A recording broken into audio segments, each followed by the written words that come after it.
My audio's all fucked up. Give me a second. I don't know if you can hear me, but you're on. I can unmute you guys now. Sorry, this is one technical side we didn't figure out. Hello, we are now live on the air. Hi, everybody, and welcome to our session of Dungeons & Dragons 5e. Our DM is saying his audio is a no-go. Can you hear me? Yeah. Oh, Yeah, hey. we can hear you. Hey, Mazel Tov. All right. Oh, I don't know, Mike, if you want to take it away? Yeah, hi, everybody. Thank you for joining me today. This is awesome and probably going to be a little bit rocky. This is my first time DMing over remote, let alone streaming it. So I hope everyone has a good time. I want to thank the wonderful people at Terminal City Tabletop Convention for letting us do this today and giving us something to while away the hours while we're all quarantined during this apocalypse. So yeah, it's great. So I guess let's just dive right in. You guys, as an adventuring party, have adventured together before. You know each other, so we can get past that whole meet in a tavern boondoggle that tends to happen. And during one of your previous adventures, you had to take out take a favor from the local Thieves Guild, and that favor was conditional that at some point you were going to have to repay it. The Thieves Guild would call upon you to do a task to help them out in some way, shape, or form. And the Thieves Guild held up their end of the bargain. All was good. You guys had a successful adventure. It was great. You were heroes. Couple of hiccups, but you know, those things happen. Unfortunately, a few months have passed and you have each individually been approached by a member of the Thieves Guild who has handed you a letter that is pretty direct in its intention. The letter just says, "The time has come to repay your debt. Meet me at the burning bush at 6 p.m." And instead of a signature, there is just a wax stamp, the shape of a lock with a small heart in it. And you guys recognize this as the insignia of Garrett Lockhart, the leader of the Thieves Guild, the so-called Prince of all Thieves. You also know that the Burning Bush is a fairly divey bar here in town. So no bushes are being set on fire that you're aware of. You guys have all reconvened outside of the tavern, and I think that's roughly where we can kick it all off. If you guys want to take it away and introduce your characters, take it away, introduce your characters, and tell us who we're dealing with. Blair, we can hear you. Yeah.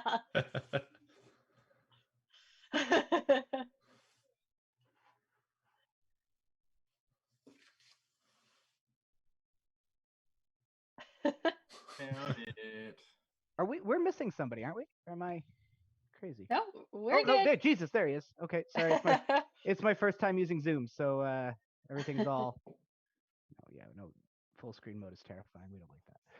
Okay, sorry. Yeah, if you guys want to introduce your characters and tell us who's who, what's what, great.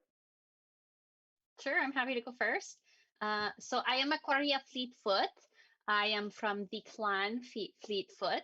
I am a Goliath monk, which is, I know, fairly uncommon for around here. I've heard it a lot, but it is something that I have learned from my clan. We are from the north. I am from a town called Highfrost.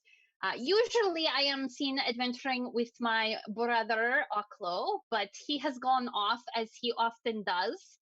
And so I am just sort of waiting for him to come back. And when I got this note, I also, my weapon of choice is kind of intriguing. I have a quarterstaff, but it is made from what is clearly a large bone. And if you look at it up close, it has all of these beautiful engravings on it that showcase all of my journeys through many different places. So, Awesome. Okay. Cool. And sorry, I want to make sure I'm pronouncing it right. Okoria? Okoria, yeah. Goss. Awesome. Great. All right. Who's next? Who else we got? First off, I am familiar with Okoria as a player. I am Ermin the Vermin. I am a Verdan warlock. I haven't done a lot on the background on this character because it was for a one-shot. Sorry. Hey, it's cool. We'll discover it together. I will be using some alternate verbals for my spells. So I will tell you what the spell is, but when the spell is cast, I will be casting it using alternate terms. Cool. I am Null Beverin. I'm a elf rogue scout who is just hoping to get this over with so I can get out of this city. Fair enough. Hello, mates. My name's Galloper, and Galloper goes over there. I'm a total barbarian. I like the water. I like to hit things, and I'm in here for some gold. I'm looking for some money, and that's about all I'm looking for. And the path to a good death. Okay, well, as the four of you kind of reconvene and join up, you definitely make an interesting sight. We have a large raging turtle, a goblinoid warlock. There's a half giant monk walking around with a ridiculously large bone, and then just a wood elf cruising along. So you're definitely quite the sight. And as you approach the Burning Bush Tavern, it is a place you have been before, and you know that it's kind of a members only bar. Typically, only members of the Thieves Guild, who call themselves the Greycloak, go here. And as you approach, you do see a very large half-orc bouncer, basically, standing at the front of the door, who's used to being the largest individual in the room. But as you four roll up, the turtle and the Goliath are both quite a bit bigger than he is. And he's got that look that you get when you're so used to being the best at something, and then you're just dwarfed. And he kind of looks at you and just gives you "You're late," Don't Oh, feel bad, hell. but and pushes open the door and doesn't really say much else. Oh, hello, little friend. Thanks for opening the door for us. He just kind of looks at you, follows you in. His eyes are still very steely and iced. He doesn't too put off by the fact that he's short, except that he's just not used to it. But as you go in, it has the feel of a very standard tavern. This place, it's loud, it's a bit rowdy. You see easily a dozen individuals of different races and sizes, shapes and colors for that matter, all wearing thick, heavy woolen gray cloaks, kind of their jacket that they wear to identify themselves, at least in places where it's safe to do so. There's a handful of other normal folk, or at least folk that aren't dressed in the garb. But as you enter, a very flamboyant looking individual in a thick gray cloak stands up. He's a human. He's got a shiny bald head and a very well manicured. And he stands up and says, "My friends, welcome. I have been waiting for you." And he just kind of stands up and he motions for you to join him at his table. His table is in this far back corner of the room, where he was sitting, and he goes back to sit. He's got a view of the entire room, but from where the chairs are situated, you would all have your backs to the room. And he just kind of motions for you to sit down. You recognize him. This is Garrett Lockhart, the leader of the Thieves Guild. You have dealt with him before. You know that he is, for a thief, a fairly honest individual in that he keeps his word. If he says something, he means it and he will do it, which makes him a little scary because he's not known for being gentle to people who betray him, defy him, things of that nature, welch on a debt. He's pretty ruthless, but friendly enough, and he welcomes you to sit down. You can see that in front of all the seats at the table, there's a small stein. There's a large pitcher of ale. There's a decanter full of wine. Any kind of beverage you might want readily available on the table already. I'll get myself a big tankard of ale. Fair enough. Oh, hello, Mr. Locklock. What did you want with us here? Well, I thought it was time to settle our accounts. Plus, it's always good to see old friends. I do like having friends. I was glad to hear from you, Master Lockhart. I'm glad to repay our debt, and so neither of us have to worry about it anymore. Don't worry, I wasn't worried about it at all. I know, that's what I was worried about. Well, as I said, I have gathered you all here to sort out our affairs, and it just so happens that a very dear friend of mine came to me asking for help, and it seemed a task not at all suited to your skill sets, but one that I myself or my fellows can directly engage in, and so here we are. What do you need? He takes a sip from his wine, and he's very dainty about it. He's got his fingers up, and he's being as careful as possible to only hold the glass by the stem as little as he can. He sips his wine, and he kind of makes a motion, and you see this very tall, slender elf kind of peel from the shadows a little bit. Wasn't really hiding. He's just dressed in heavy, thick black robes. Nothing crazy about the robes. They're really mundane, just heavy black robes. Almost pauper like in how they're not super ostentatious. And this elf kind of comes and he sits down hesitantly, and he kind of folds his hands in front of his face, and you can see on each finger the only really sign of any sort of wealth. He's got a massive ring on pretty much every single finger. Some fingers have 2 or 3 rings on them, and he just kind of folds his hands and smiles and introduces himself as Adrian Arissus. And the way he says his name kind of, if you should know who he is, but you've never heard of him. You have no idea who this guy is. But he's got that you don't know who I am kind of air about him as he hesitantly sits down. And you get the feeling he's actually really afraid of Garrett. But he sits down, he introduces himself and says that, and it tells you that he tried to hire the Thieves Guild to do a task. They have suggested you guys for it. And so he slowly pours some wine and gathers up himself a little bit. From a character perspective, you don't see him as being a very strong man or a powerful individual. He definitely seems incredibly timid. And he proceeds to tell you this story about him and his best friend from wizard school. Him and his best friend, a gentleman by the name of Zohar Thane, a name you do recognize. Were best friends in wizard school and what have you,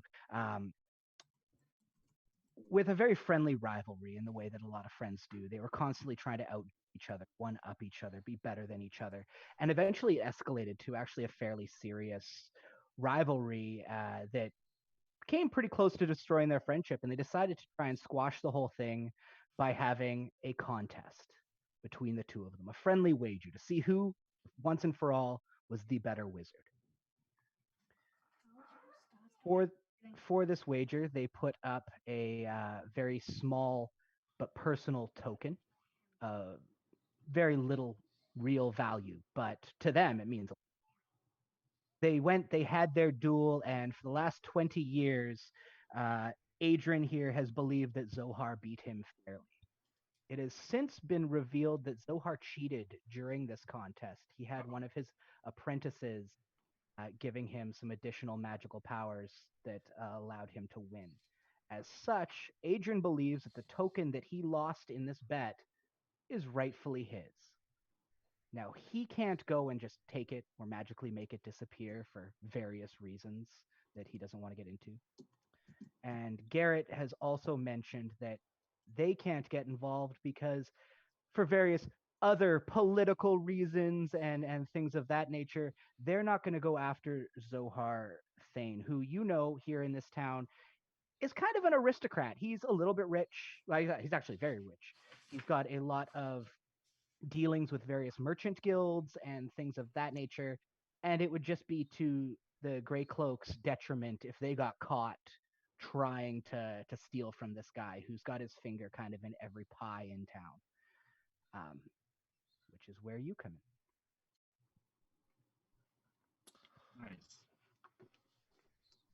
Sounds simple enough. Yeah. A little hit and miss. All right. I But mean, I you c- want us to go take some shiny from some other person, so I mean, I guess we could.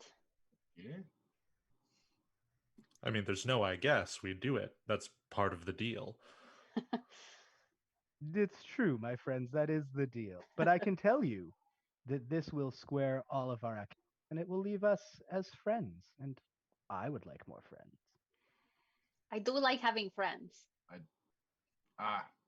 Friends are friends. I'm even willing to sweeten the pot here, my friends. I personally am no fan of Zohar Thane, or as he likes to call himself, Zohar the Magnificent. And I know that he is incredibly wealthy, so I am willing to split with you 60-40 any other treasure you find in his vault, his home, anything of the sort. 60-40. Why not 50-50? We're doing the hard work. That's why you're getting the 60, sir. Ooh, it's even better. I'm not too smart. Sounds like a fair deal. I like knocking anybody who puts the magnificent in their title down a peg, so sure. In your time in this town, this town of Three River is a huge merchant town. It's a huge trade hub, and it's got a nominal leadership, but it is very much by the different merchant guilds and different craft. I do believe that a 70-30 would be more fair. Well, then you can have the very first roll of the day and make a persuasion roll. +8. Oh, nice. I rolled an 18, so that's a 26. Nice. He kind of hums and haws about it for a second. He looks like he's really struggling with the decision, but he agrees pretty readily. 70-30 it is. There is a condition, though. You cannot harm his apprentice. It's not going to be good for me. Now, since we are at least more or less in agreement that we're going to be doing this thing, I have very good news. I happen to have a rough map of the man's home. Now, I don't know exactly where he hides his stuff. I've never been in his home, but I do have a map that we got, various bribes and whatnot that you don't need to worry about. He is also out of town for the week. So it's only his apprentice at his home, and we would very much like her not to be harmed. Presuming she doesn't attack us, that's not a problem. Hey, I mean, look. Attacks us, we are expected to defend ourselves. Of course. Look, things happen, and I understand. And sometimes, best intentions and well-laid plans, they don't work out. I understand. So, of course. But if you... We will attempt to avoid any misunderstandings and accidents with her. That would be, that would be just ducky.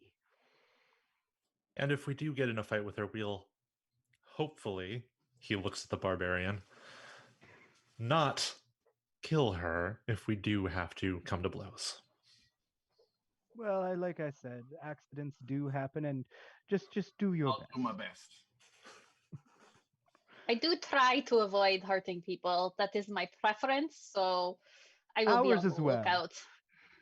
It's I will our be pre- on the lookout. It's our preference as well.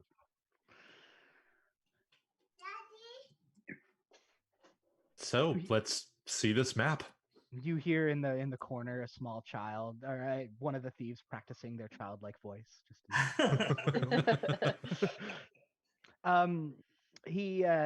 Garrett, seemingly out of nowhere, he's wearing a fairly short sleeve shirt. You're not sure where he had this map hidden. It just kind of with a flick of his wrist kind of just appears in his hands, and he pulls out this map showcasing a 3-story house. He tells you that the map is not complete and as accurate as they could, and he points out that somebody forgot to put the front door on it, but the front door is next to the large bay window, that little hallway there. Worst comes to worst, I can make a front door. There we go.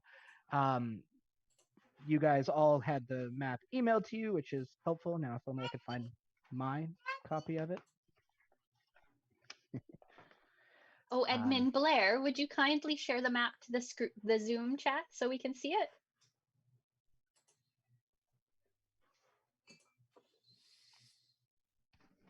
Aha, found it. I feel like I should have had this background up while we were having this conversation. Man, you can put backgrounds up? That's crazy.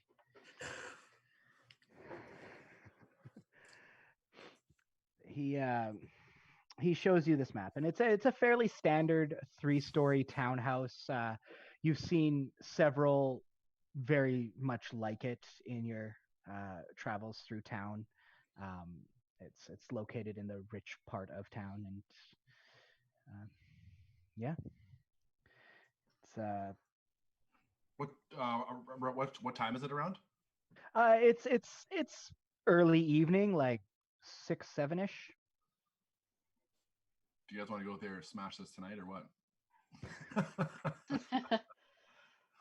I mean, if the guy is not there, we entirely could. Yes, best time. Adrin, the wizard, who's been largely silent during all of this after he's told you his sob story, pulls out a small brown sack. It's just a very plain, round brown sack that you'd see on almost anybody's belt. He opens it up, and he pulls out 4 large red vials and hands one to each of you. These are potions of greater healing. He also pulls out another potion or vial that's got this weird gray liquid in it that seems to be climbing up the side of the vial and kind of like climbing its way around. And he tells you that this is a potion of climbing. Just one? Oh. Yes, just the one. He says you can also keep the bag, which holds a lot more than you would think it can. A bag of holding. All right. Well, thanks. What's this token we're looking for, by the way? Oh yes, I forgot to mention. I'm sorry. Just a That little. would have been awkward. Little nervous. I'm not used to being here. It's a feather. A feather. Yes. It's a family heirloom. It's a pen, a quill pen made out of a phoenix's feather. But I thought you said you wanted a token. That implies money? No, you could keep his money. I don't want that. I want the item.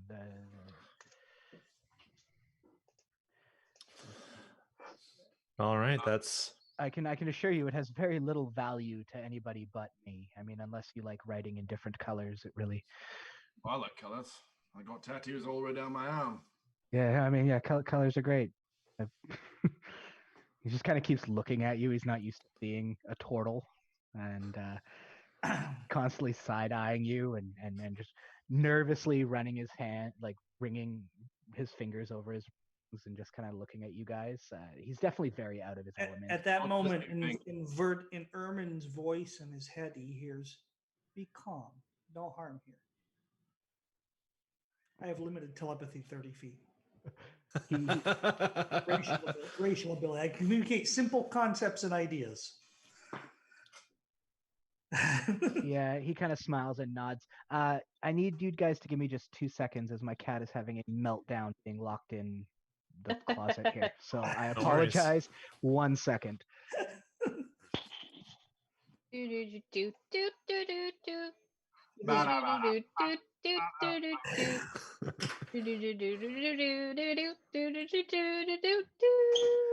Someone in chat asked what classes and races, so you can go over that while you're. Oh, someone in chat has asked what classes and races we are. So I'm playing Ikoria. I am a Goliath monk. I am Galapa. I am a total barbarian. I am Ermin the Vermin, a Verdan warlock, and it's the first time I've played a Verdan. So I'm a Nal Beverin, a wood elf rogue scout. I'm also human. and the player has a familiar, but the character doesn't. Yeah, I also have a familiar. He's right here. Dun, dun, dun, dun, dun. I also have a familiar, but it's inappropriate for me to show you that right now. My familiar's in another room, but I do have this thing. yeah. I expect we're going to see a lot of cats on this stream. There's 3 roaming around the games room here, and they're usually pretty good. But they might hop up. And then I have Benny the dragon over my shoulder. Nice. Oh, nice. Nice. Yeah. Sorry about that. Okay. No worries. Go off to see the wizard, huh? Sorry. Let's go off to see the wizard. Is it that wonderful wizard of what's his name? He has like the big green tower, and you have to go down the gold road. I've heard that story. It's very good. One of the guys who's been very obviously eavesdropping is like, "Oh, that's Dave." Oh, Dave, yes. Yeah, the Wizard of wonderful Dave. Wizard He of lives. Dave, Yeah, yes. he lives in the house. It's green. My friend Lavoy tells that story, and it is just so good. I can't help but listen when he does. Nal has been studying the map, and he kind of points at the office at the top. It's like, I mean, this seems like the most likely place for a quill to be. Maybe I can take the potion, sneak up there, and grab it, and then let everyone in from the bottom. That'd If be a you good sneak idea. in and grab it, then do we have to go in the house? I mean, if we want to then split the various things with Garrett, then yes. So where's the door? So on the ground floor, there's that large living room with With the bear pelt bear on the rug. bottom. Yeah. To the left of that hallway that just kind of seems to go nowhere, that's actually supposed to be a front door. But At the bottom there? Okay. yeah, I just thought the barbarian and monk were going to punch their way through a wall to get us in there. Hell yeah. Might be a little obvious, but we could try. Cool. So, do we want to sneak in or do we want to barge in? We should probably sneak a little bit. I'll be honest with you, I'm not the best sneaker. Well, I'll go up ahead and take a look. Garrett just kind of casually sips his beverage at this point, and he's like, "If you want, I have had a friend of mine surveying the place. That would be Oh. most helpful. Yeah, his name is the Weasel. Don't ask him about it. He's touchy, but he'll be waiting out front on the street every night at 9 p.m. for whenever you're interested in doing so." That would be a good time to show up then. All right, let's go talk to the weasel. Does this weevil have a key that we might be able to borrow? The weevil? The Weasel has many things that you might find indispensable. All right, let's go see the weasel. You guys leave the bar, head on up to the high district where these houses are, and follow the things you've been given. You have to kill a little bit of time, but it's easy enough to do. And as you guys are killing time, it's almost as if he appeared in and amongst you as you're sitting there. A very, very small gnome just Oh my kind god. of is just there standing next to you all of a sudden. Hi, guys. Oh, I Oh, heard you were looking for Hi. me. you must be the weasel. wait, Yeah. quite small. Yeah. You've been watching The Wizard's House. Oh, yeah. Yeah, I watch who goes in. I watch who goes out. I see it all. This guy creeps me out. Why? He's a perfectly regular gnome. He's very fast. I like slow things. How are That's we right. friends then? I don't know. Master the Weasel, what can you tell us about the house? Just wait. In about 25 seconds or so. Just give it a second. Just give it. It's coming. All right, pretend like we're all talking, okay? We're all talking. We are all And- I talking. mean, Yeah, we are exactly. talking. Right. Yeah, Exactly. And you Coria see, just kind of pats him on the head. you kind Are of you see okay? from the front door a very, very attractive young female halfling walks out of the house. She's got very ostentatious blue and gold robes kind of trailing behind her. She leaves, she goes down the street and just heads walking. That's the apprentice. Leaves every night for her nightly drink. How long is she usually gone for? And it depends. Sometimes a few minutes, she's just not feeling the pub. Other nights, a couple hours. Let me ask you a question. Yeah. Did you tail her and slip something into her drink to make her take a little longer? Well, I that mean, wouldn't be so nice. I'm not really into to giving people things that they're not into, but I could definitely tail her and then if she starts coming back, I make sure you hear me. Helpful. Yeah. That Better was than a fun. Ruthie Colonna. Yeah, no, we're not gonna do that. Consent's important. We're not gonna do that. But I could definitely make it known when she's coming back. Yeah. Excellent. We would appreciate that. Oh, okay, yeah, sure. Okay, so yeah, this is the only entrance in though. Otherwise, there's the balcony upstairs, and he kind of points, and above that large bay window, there's a small little terrace balcony on the next floor up. That on the map, when you guys look at it, appears that it leads into a bedroom of some sort. Oh, I see it. Okay. Perfect. I mean, we could throw you up there. Oh no, No? I'm not involved. I look No, at the cloak. no.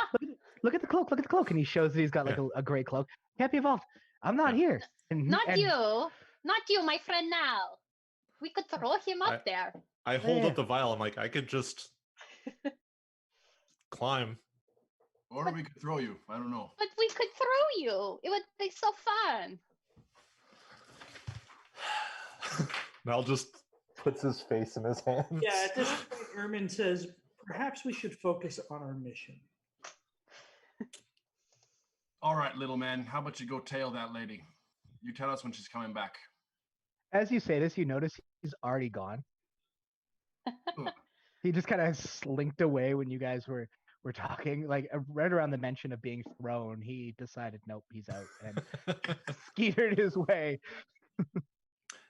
Is anybody else particularly stealthy in our group? Let's take a look. Barbarian for sure. So. I'm so. I'm a little bit. I'm not proficient in it, but I mean, I am a huge hulking Goliath, so Yeah. You're like 9 feet tall. You're gonna have a good time just navigating the rooms. Yeah. What about Ermin? I'm decent. All right. Maybe it would be better if I gave you the potion of climbing. We could both climb up and go in. Because I'm worried about magic traps now that I think about it. I'm not exactly skilled with climbing or flying, but I mean, Well, we got the potion of climbing, which you can take. yeah. I don't have a ton of strength, but I'm pretty acrobatic. It's the heights thing. Hmm. But, I can do it. We'll be right behind you. And Galapa will be below. That's right. That does not comfort me. Okaria will also be The below? last 3 times I fell, instead of catching me, he stepped aside. What do you blame me? Falling objects are scary. Yeah, gotta watch the shell. Hence my being uncomfortable with climbing. I will do this. Yes. I mean, Alright. like I don't said, know why we're not just using the door.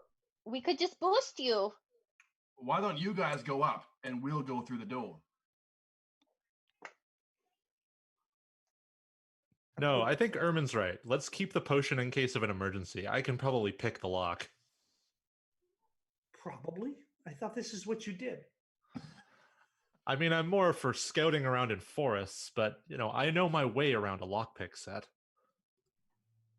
So do I. So do I. All right, let's go.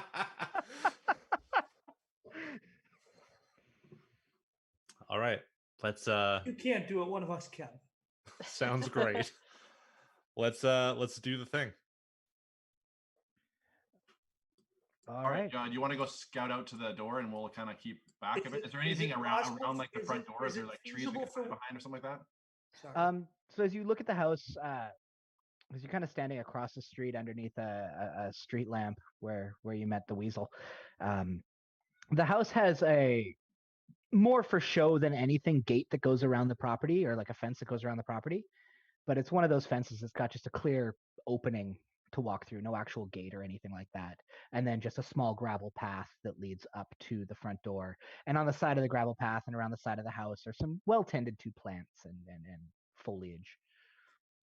Is this lockpicking thing something that I could reasonably assist him with?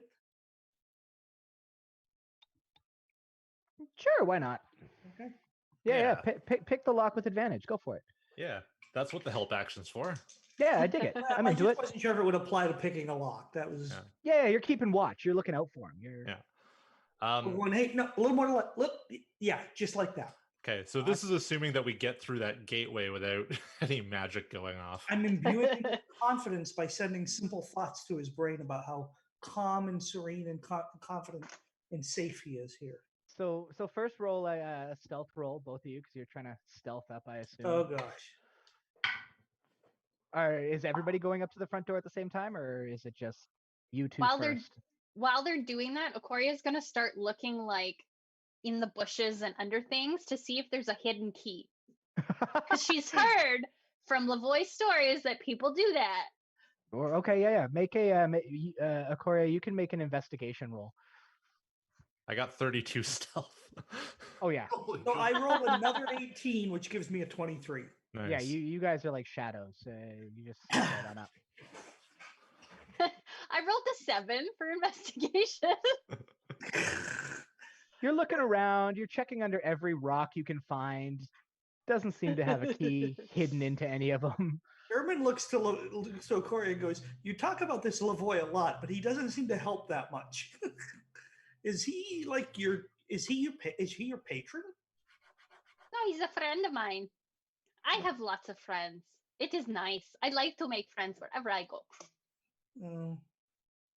My patron is actually a Goliath turned infernal. Oh, Yeah. that does not sound good. Yeah, his name's Oklo. That's my brother's name. Do you know my brother? I don't think he was turned infernal. Maybe that's next week's session. No kidding.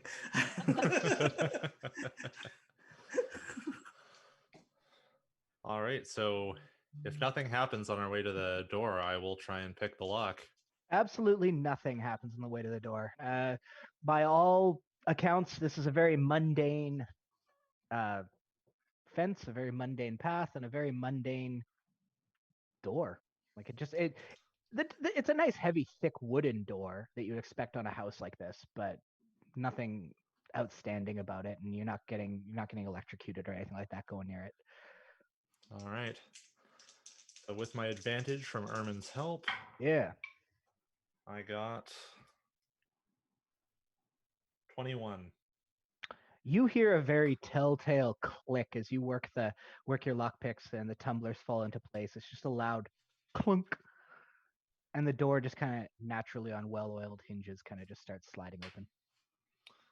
See, nothing to it. All right, in you go. Yep. As you all enter the house, you see nice, beautiful wooden floors, kind of leading up a long entrance hallway into what appears to be a foyer of some sort. There's also very obviously visible a massive iron portcullis on the inside of the door that's up at the moment, but it looks like it could drop down to seal the exit. Just kind of sitting there. Oh well, we need to break that. Null says. Can I look at the mechanism in it and see if I can like maybe jam one of like my hand axes in this, so it wouldn't be able to come down or something like that? You totally can jam a hand axe into there. Booyah. You are big, you are strong, and with a loud clang, this axe just gets wedged right in. You don't feel like it's gonna Well, come down help us anytime out soon. there. At the very end of this hallway, as you kind of enter into this foyer, if you were to walk forward, you'll see a fairly large entrance foyer that's got a statue up against the wall of a very, from what you can tell, it's stone, but a very well dressed, arrogant looking wizard, and he's got his arms kind of outstretched in a welcoming gesture. To the left and right of the statue are a couple of doors. There are a few more doors further to the right of the statue, and then in the right-hand side of the room is a very large, ornate, carpeted spiral staircase that leads up. And then there is another door just around the first entrance corner to the south that leads to, presumably, based on your map, the room that has big bay windows. All right. Do we want to survey this bottom floor, or do we just want to head straight up? I say we go straight to the third floor. It looked like he had an office. Seems like the most likely place. All right, let's go. Okay. As you start heading towards the staircase, you notice on the statue that, yeah, he looks to be very well dressed, but on the statue, it appears that the statue itself is wearing like a gold necklace with like some sort of arcane sigil on it. The statue has like an actual necklace hanging on it. Yeah, that's what it looks like. Yeah. Cautiously approach it and attempt to examine it to see if it looks like it may be something that we need to be concerned about. Okay. Yeah, you can make an investigation check if you like, or if you think you're concerned magically, an arcana check, whatever. I'm more concerned magically at this point. Okay, you can make an arcana check. And there go the dice rolls. That's an 8. The necklace actually looks relatively mundane. It just looks like a necklace with some sort of possibly a family sigil or some kind of symbol like that. You don't recognize. Be of value? I mean, the necklace is made out of gold. It could be valuable. Were we supposed to make this place look burgled, guys, or just? I'm just gonna walk up and just yank the necklace off the. Okay. Necklace comes off super easy. Yeah. I'm gonna put it in my bag. Yep, you now have a gold necklace, and it's got some sort of an arcane symbol on it. It doesn't match any arcane symbol any of you have ever seen. Odds are maybe it's just like a house thing. All right. It's very pretty, at least. Right, You feel door like to it's the fake left, gold. guys. Well, you want to stick to the concept of sticking to the left and check the door to the left first, or do we want to go elsewhere? I'd Aren't love to we go. going- I'd love to follow the map and go straight up to that office and see what there is. Go upstairs first. Work our way down, and if somebody comes back, we can maybe jump out of the balcony window before they find us. We're going to go all the way up to the third floor. Sure. Easy enough Sounds to good. do. Yep. As you guys start walking up this large, beautiful staircase, you see a landing that's to a second floor, and based on the map that you were given, it looks to match. And then the staircase continues to go farther up to the third floor. As you reach the third floor, you see directly across from you are 2 doors. There is also a door straight to the left, a door kind of down into the side, and then a few more doors leading to what look like bedrooms onto the right. That's a lie. That's the second floor. I'm so sorry. Wow. I'm sorry. As you get to the third floor, you see a door directly in front of you, a door to the right, and another door kind of curved around the wall to your left. All right, why don't we split up and check these doors? Make up more ground that way. Sure, I'll take the one to the left. I'll take the one to the right. Okay. To the left, the door opens easily, and you do see what appears to be like an office or a study.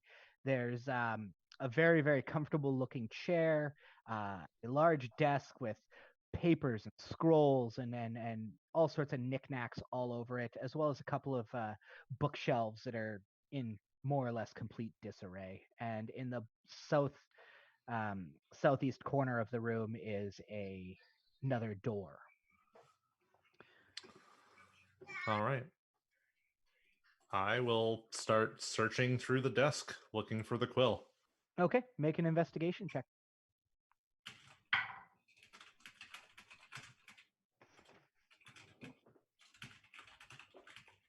18 somehow. Man, this dice is rolling hot today. Excellent. You find a couple of quills, none of which were as described, which is that of a giant red phoenix's feather. You find a lot of very standard looking quills and a partially dried up inkwell, lots of other various office, but nothing quite like what you're looking for. Null looks for a blank piece of parchment and will test out the quills just in case they are somehow disguised or something like that. Because he mentioned that the color changes. Easy enough. All of the quills, as you try them, all work as you would expect a regular pen to work. The black ink. Null sighs, pockets the piece of parchment that he's written on, leaves the quills behind. Fair enough. What's everyone else doing? I'll check the door to the right, I guess. The one far right, or the one that's across from the staircase? Let's see, one sec here. The directly to the right, where that whole top part is. Yep. That door. I was heading that way too, so I'll follow Galapa up there. Okay. As you two head towards that door, you see that it is. It doesn't have a handle, and it doesn't have any sort of locking mechanism on it. It just looks like a door, like you'd imagine, like a swinging door almost. Like there's no sort of lock or any sort of tool, but as you try to push it open, it stays shut. Can I examine it to see if I can see anything around it or on it that looks like a way to trigger it? Certainly, yeah. Make an investigation roll. Does it have any symbols or anything on it? No. Just a natural plain... 20, which makes it a 20. 20 makes it a 19. Sorry, I'm -1. Well, still nat 20. That's awesome. Congratulations. First crit of the day. You feel like this counts. I won't do it. You feel like this door is magically sealed somehow, and you're not quite sure how exactly. Like you feel like there maybe is a command word or something like that that would get you access, but there's no clue as to what that might be on the door itself. All right, then I think that we should check out that other door and the one that was across from the stairs. What do you think? Yeah, you go check it out. I'm gonna try to push this door open. Okay. I'm gonna try and give it a good strength check to try and push the door open. Yeah, make a big strength athletics check. Oh, not so great. Athletics is 30, 20. Wow. You give it a good couple of step head start. You put everything you got into it, and everybody else who's in this kind of entrance hallway area upstairs just sees Galapa hit the door, a bright blue flash, and then Galapa gets sent flying across the room into the far opposite wall. Just the loud smash. Just bang. Oh. Oh dear. That door's broken. What Are you happened out okay? there? Yeah, someone's wrong with the door. Now you just hear a loud thud. Null rushes out of the office. What happened? Don't worry, I'm fine. You The see door- Galappa right the in door front of you, threw- just like picking himself up off the ground. The door threw him down the hallway. Oh, so we're going to need to go through there, aren't we? Quill wasn't in the office. Well, let's try this door ahead of us. And I'll come back Alright. to you and I'll point at the door and like point at it. Examine that door that was across from the stairs. Easy enough. That door swings open, and are all of you going in? Yeah, I think so. Okay. Yeah. The door swings open enough, and as you all kind of enter the room, it looks like you've entered a large art gallery. There's beautiful framed pictures and prints on all of the walls, all the way around the room. The prints all vary. There's a couple of portraits. There's some landscapes. Some abstract. There's also a bunch of like small little tables with busts and whatnot, kind of scattered throughout the room.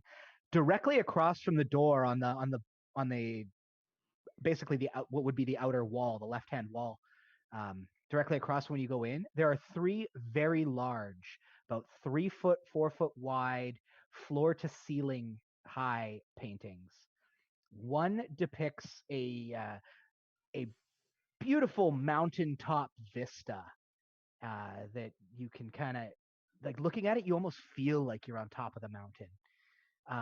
The middle one is beautiful forest glade, like a small clearing in the middle of this gorgeous forest. And as you kind of go by it and look at it, it's like you can almost smell the springtime forest air just kind of coming off of it. And then the far right one, if anybody goes within about 5 feet of it or so, you feel like this wet, watery mist as like the ocean spray is almost literally bouncing up against it. And you see this like raging ocean from like the perspective of being on a ship. I'm definitely going to be looking at that And one. it's animated, so it's almost like we're looking through a portal. Kind of. You don't see anything moving, but you can almost smell. Like you swear you could smell it, you could feel it. Like it's not moving or anything, but it's realistic. It's the most realistic painting you've ever seen. Can I go and touch the painting? Sure. Which one would you like to touch? The water one. Yeah, your hand goes like right into it. What the? Can I try and like stick my head through it? Hold on. Try to grab him just to stop him. I love the sea. Let's not go jumping through what may be a magic portal today. I love that smell so much. I mean, might be a convenient escape. Well, Should be. it's good to know that. What were the other two scenes? There was the ocean scene, which when you stick your head through, you're literally like your Smell head the is ocean, yeah. yeah. You can smell the ocean. You see the waves roiling and moving. It appears like a boat of some sort. The middle one is like a beautiful forest clearing, and then the left hand one is like a mountain top. So middle one is where we go if we have to get out of here. Yeah, I'd actually like to roll a nature check to see if I recognize the clearing. Certainly. I mean, I don't know. I like the mountains. Got an 18. So there. You have never seen this clearing before in your life. It looks generic enough that it could be pretty much anywhere. Like there's no real standalone features. Yeah. Galappa, do you still have your head in the painting? Probably, yeah. Yeah, you see this like as you kind of stick your head out and you kind of look left and right. It's as if you were putting your head through a portal and you don't see the room or any of the surroundings around you other than this massive boat that's rocking against these huge, ridiculous waves. And before you pull your head back, just for a brief second, you feel like you see this massive tentacle rise up from the water and start grasping the boat. Oh my gosh, a child just is magically appearing and disappearing next to you. I'm going to stick my head out of that painting right away. Yep. You pull your head back, and you are covered in ocean mist. Like everybody in the room can see that you are now soaked from the neck up. So the smaller pictures on the wall, does anything look special about those? No, they just look like regular paintings. Okay. So Aquaria does have a love for artwork, and especially if there's like tapestries or in particular wood carvings, because that's what she does. So Sure. if there's anything like that, she would be like super into it and super observing it. Yeah, there's a couple of wood carvings and tapestries in here as well, and as you look them over, they're all incredibly well made and well crafted. Like these don't look like the kind of things you'd find at a normal market or from a normal vendor. Like these look like these were done by You masters. should take one or two. The skill in this work is very nice, you guys. This wizard guy has good taste. I Well- might have to borrow this so that I can learn a little bit of skill. Yeah, sure. Toss it in the bag if it'll fit. Coria will take one. Yeah, as you try to put this this fairly large wood carving into this little bag, it goes in super easily, just right into the bag. No. Noel, what did you find down in the office?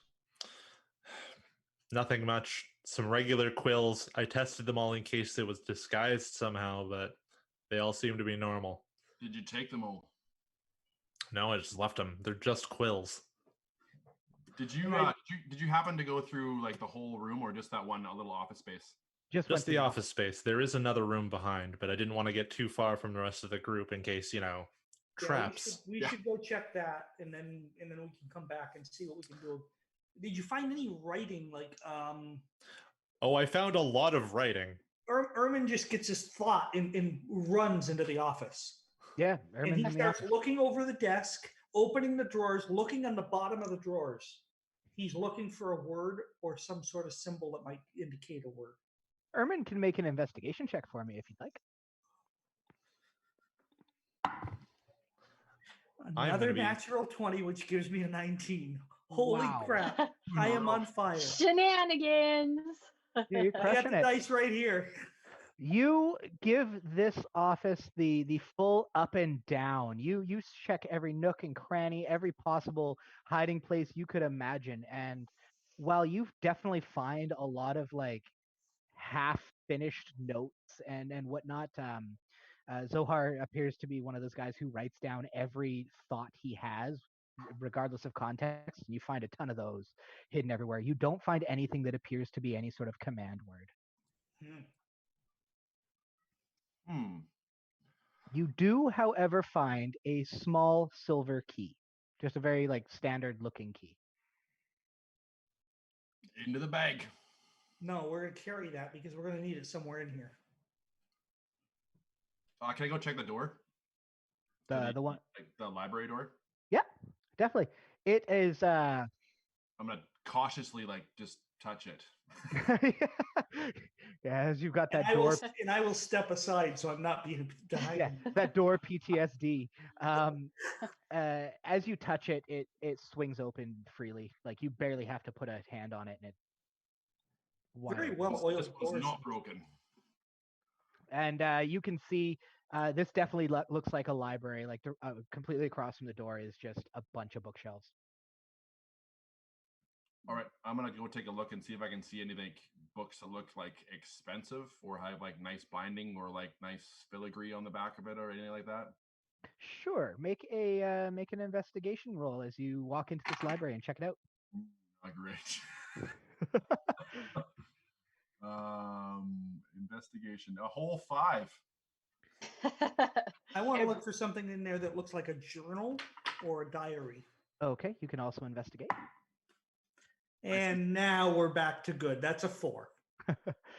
Every book in here looks expensive and also looks like a journal or a diary.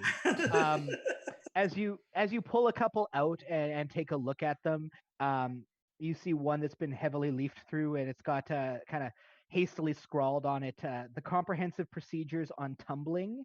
And as you look at it, it looks like it's like a book that you would give people who are learning acrobatics or how to roll.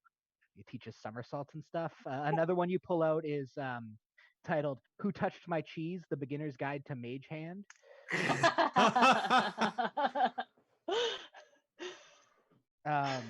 There's a third one entitled "Becoming a Paladin: A Full Guide to Becoming the Lawful Good Person You Always Wished You Were." And then a subheading: "This thick volume includes how to protect orphanages and the correct means of smiting your enemies." Yeah, Ermin takes the second book and he turns to Okoye. Do you want this? Which one? The Acrobatics book. acrobatic? Well, I can do that already. Okay.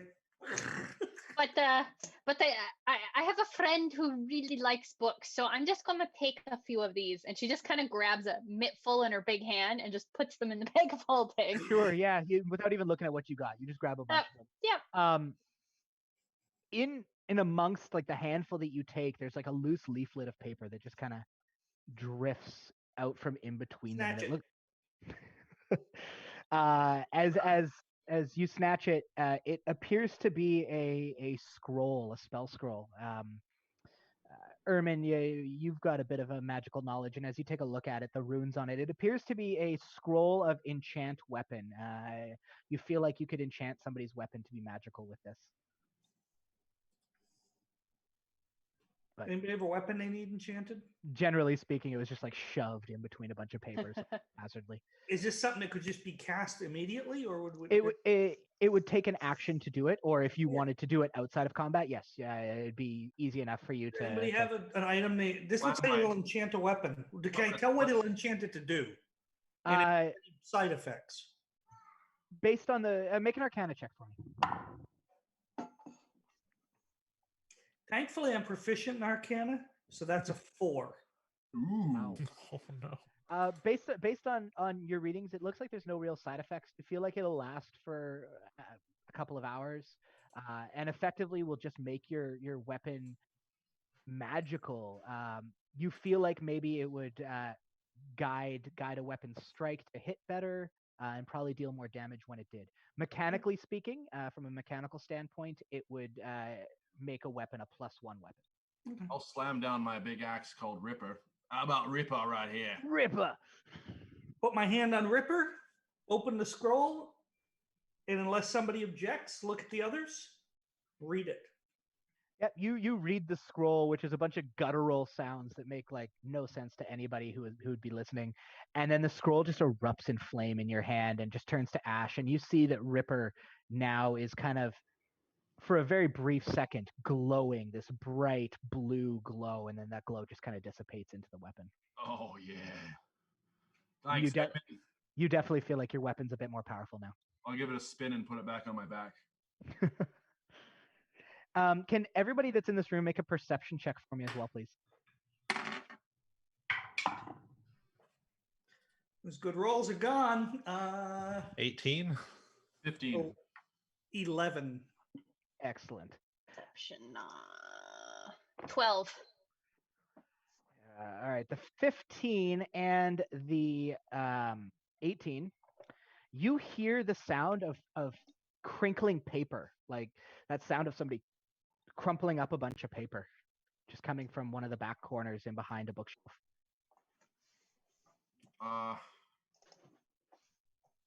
I drop down into kind of a crouch and start slowly walking towards the sound. And I'll go the opposite way of whatever he's going around the other side. Okay, yeah. As you guys both come around one of the central bookshelves, who got the 18? That was me. No, you see it. You almost think you it's not what, like, you don't believe what you just saw. You come around and you're like, wait, did that just happen? And you could swear you saw a piece of paper fold itself flat and tuck itself into the bookshelf. Oh, I go for that piece of paper. Okay, yeah, as you reach for it, you pull it out. In your hand, it unfolds and refolds itself again as you're trying to grab it. It's just kind of folding and origamiing itself around, and it takes the shape of a small paper origami dragon. Ooh. And it roars at you like a loud, audible roar. I smack it against a bookshelf. Okay, roll a d6 as a damage dice as you whack this paper drake. I rolled a 1. Excellent. You whack it into the bookshelf, and if you guys would like, you could all roll initiative, as this paper drake did not like that. We're about to fight a paper dragon. Nice. 12. Oh man. I rolled a 1. So 5. 15. 14.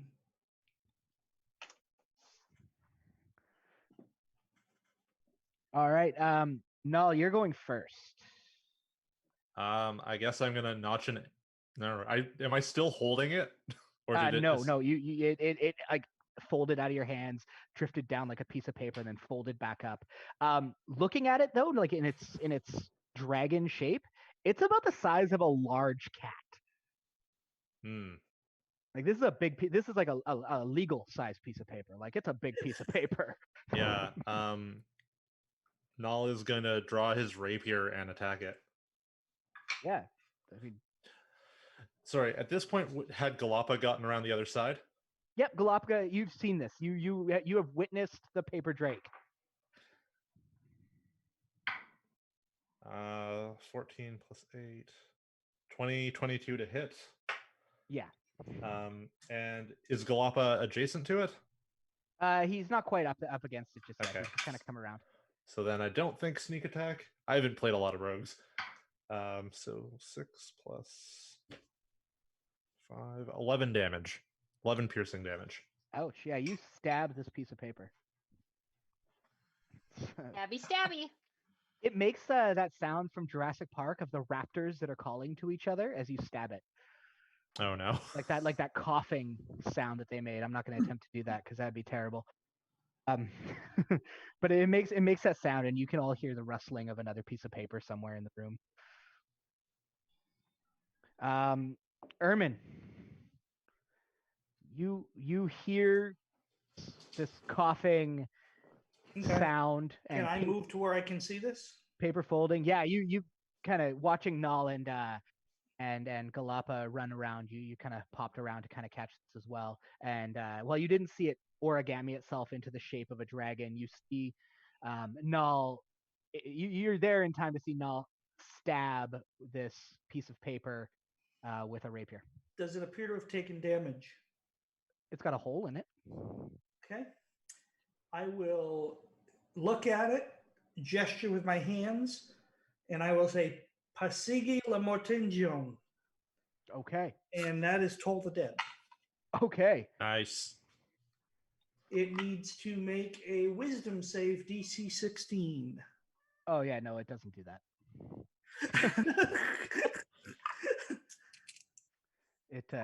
It well undershot that mark.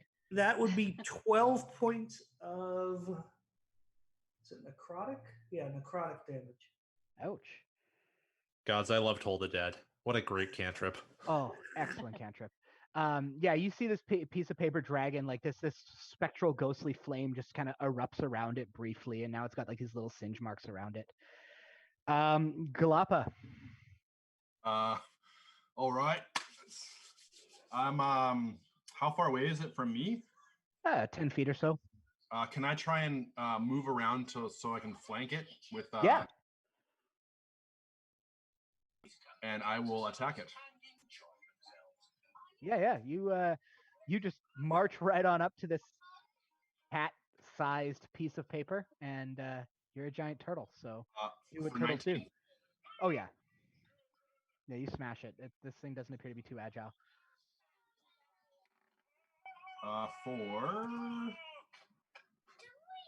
With Ripper. With Ripper. What did you keep on doing? Sorry. For no worries, man. 11 damage for that one. And I'll attack again if I can. Yeah, definitely can. That is a 13 to hit. Oh, yeah. That hits too? Oh, yeah. Ripper for a... Ooh, that's a good one. 16 damage. Nice. Ouch. This piece of paper looks like it's just been beaten to hell. It does not look good. It's got huge tears in it. It's got a singe mark on the side. But I mean, it's still up and living its best life, I guess. It looks at Galapa, who has like unleashed all this damage on it, and it snarls in paper. And it proceeds to swing its claws at you. But I do not think that an 8 is going to hit you. It then lashes out at you with this large paper tail. And that is a natural 20. Oh, yeah. That'll Oh, do no. Ouch. And I got to find the dice for this. You're going to get paper cut.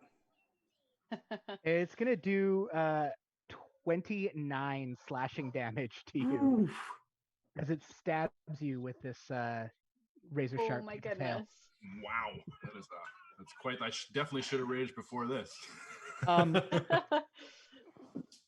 fact, folks: the Tome of Beasts that was done by Green Ronin Press, excellent resource for D&D monsters. Wildly out of scale for some of their CR ratings as far as and stuff. It's fantastic. I love it. I use it religiously. You said 29 damage? Yes. And then coming bounding around one of the other bookshelf corners in behind Ikoria is another one.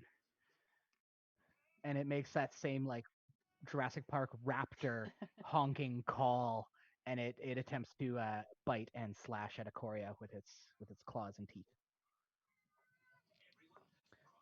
Definitely misses with a 2 for the claws.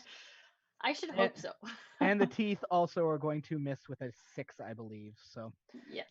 yeah, this one's not quite feeling it just yet. Which brings us to Ikoria. Perfect. So seeing this one come around the corner and it bounding around the corner.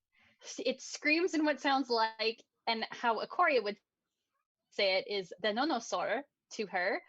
She is going to screech back at it in T-Rex because she learned how to do that. So she stands there, and she's not a barbarian, but she just kind of goes, ah! And then she swings her giant T-Rex bone at it. Okay. So a 10 for her first attack. Unfortunately, it just misses. This one seems a bit more agile, and it quickly refolds itself, so it's smaller, and the bone just sails past, and then right back.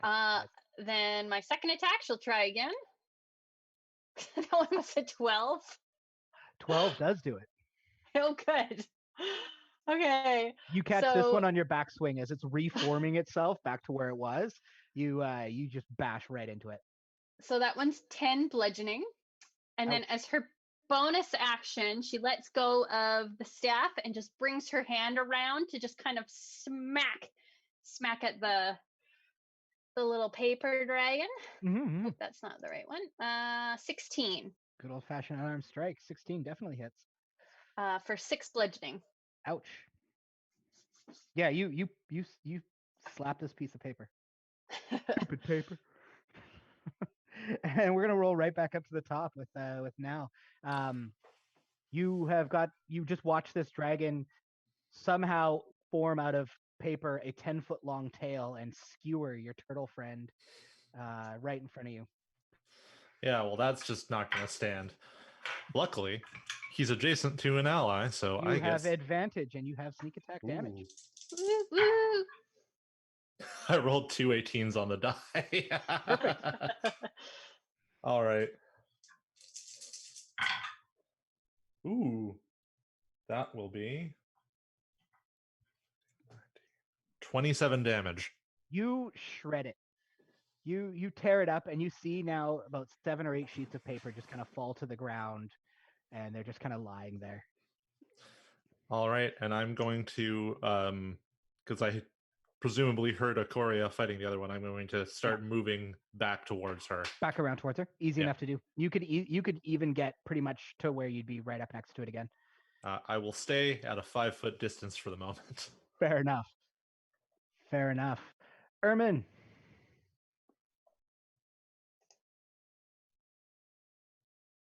Ermin? I think You're muted, Ermin. Sorry about that. Go Erwin will point to the thing Yeah. and say Eldritch Explodo. Oh, Eldritch yeah. Blast. yeah. Hitting it with that Eldritch Blast. I mean, I'm a warlock. That's expected. It's kind of your go-to. It'd be like being a druid and not taking druidcraft. Does a 16 hit it? Definitely. 12's your magic number, so you're pretty Eldritch Blast is a D10 plus 5. and you're 5th level, so I believe it's 2d10, isn't it? Sure is. It is 2d10 plus 5. I'm going to pick the good ones here. That'll be a total of 11 points of force damage. Ouch. Yeah, you blast it. What's your Eldritch Blast look like? Is it just Actually, it's 2 beams. That's why. So it should have been 2 to hit rolls. Isn't it? No, Yeah. Eldritch, it's 1 to hit. Yeah. well, Yeah. you blasted it. I blasted it. You rocked it. My Eldritch Blast is a blast of green energy that comes out of my hand. Okay, yeah. That vermin Think power. Klingon Disruptor Bolt. All right, Galapa. You're standing there holding a very, very brutal paper cut. Sure is. Half my hit points right there. Well, it's all downhill from here, so it's Right. and you watch your good longtime buddy Nail just smash this thing into oblivion, shred this piece of paper, and then come running around the corner. First of all, I'm gonna piss that I didn't do it, and then I'm gonna see if I can whatever I can heal here. I'm gonna try and go around to wherever Ermin is, Yep, easy enough to do. and try and see if I can get around the back to flank him. Yep, also easy enough to do. And I'm gonna smash it. Do it. For a 16 and a 14. Both hit. First attack is an 11, so 14 damage. Ouch. And 17. Oh, sorry, 7 damage. So 19 altogether. 21 altogether. Sorry. Okay, just give me a second, honey. Excellent. It's still standing, but looks heavily beaten to crap. I'm quite upset about that. I am going to The paper's creased. It's got like some heavy creases in it and a couple of tears. I don't think I can do anything else. Yeah, that's it. I'm just gonna be angry that it's not dead yet. Fair enough. Yeah, I mean, it's paper. It's hard. Well, it's not very happy with the way things have gone, and it's going to go after its original target of Ocoria, and it's going to try and claw at you with its paper claws. Hey, a 24 to hit for the claws. That does hit.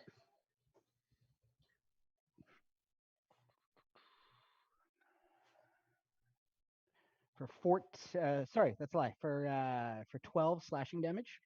Okay. And then its tail swings past you with a 13, but that I don't believe will. That misses. But for that first one, I'll use my reaction for an unarmed strike against it. Yeah. Stupid paper. But a 9 misses. A 9 does, unfortunately, miss. As its tail swinging past you, you're just like missing it. Fair enough. Well, now it's Ocoria, it's you. Oh, I I keep wanting to put a T in your name. I'm sorry. That's okay. So Ocoria will keep screeching at it in T-Rex speak, and she will smack at it again with her dinosaur bone. or Dinosaur. 24 to Definitely. hit. So 6 bludgeoning. Is it still up? It barely. She'll swing at it again. That piece of paper has a massive crease through it now. 11 misses, so she will do her unarmed strike as her bonus action for 15 to hit. So another 6 bludgeoning. You kill it. Bad paper, bad. You are not for that. You are for like the raiding that my friend Calamity does, not for attacking. That's the sound it makes as it falls to the ground.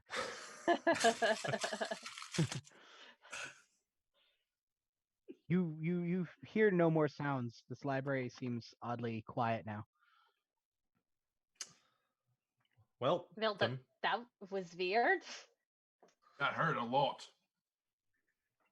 Yeah, I got you pretty badly, didn't I? You might want to have your potion. Maybe I will. But if there are guardians in here, there must be something of worth. That's true. I'm going to take my potion. Yeah. So is it greater? Yep. 44 plus 4. I will give him my potion after he takes his so that he's got a spare because he's a melee fighter and he needs it more than I do. So, Galapa, you still have a potion. Thanks, Evan.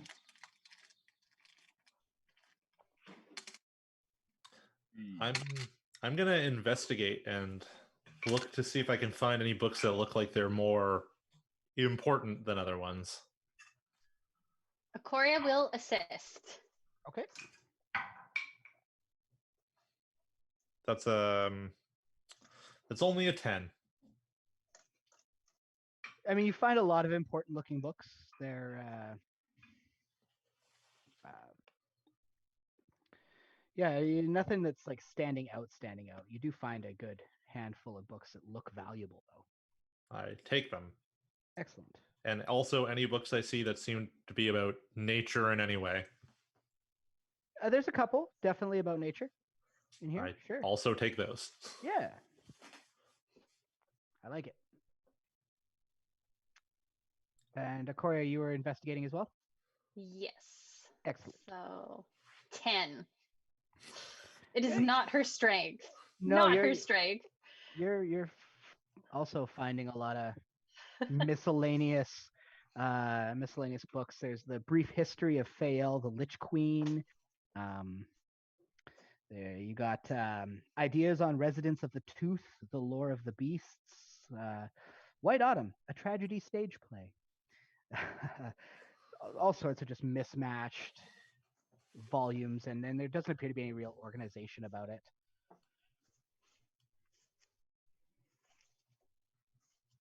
I don't know, you guys. This just seems like a lot of books. Yeah, we should move on. Forgotten Meat, Prestigious Pots and Platters.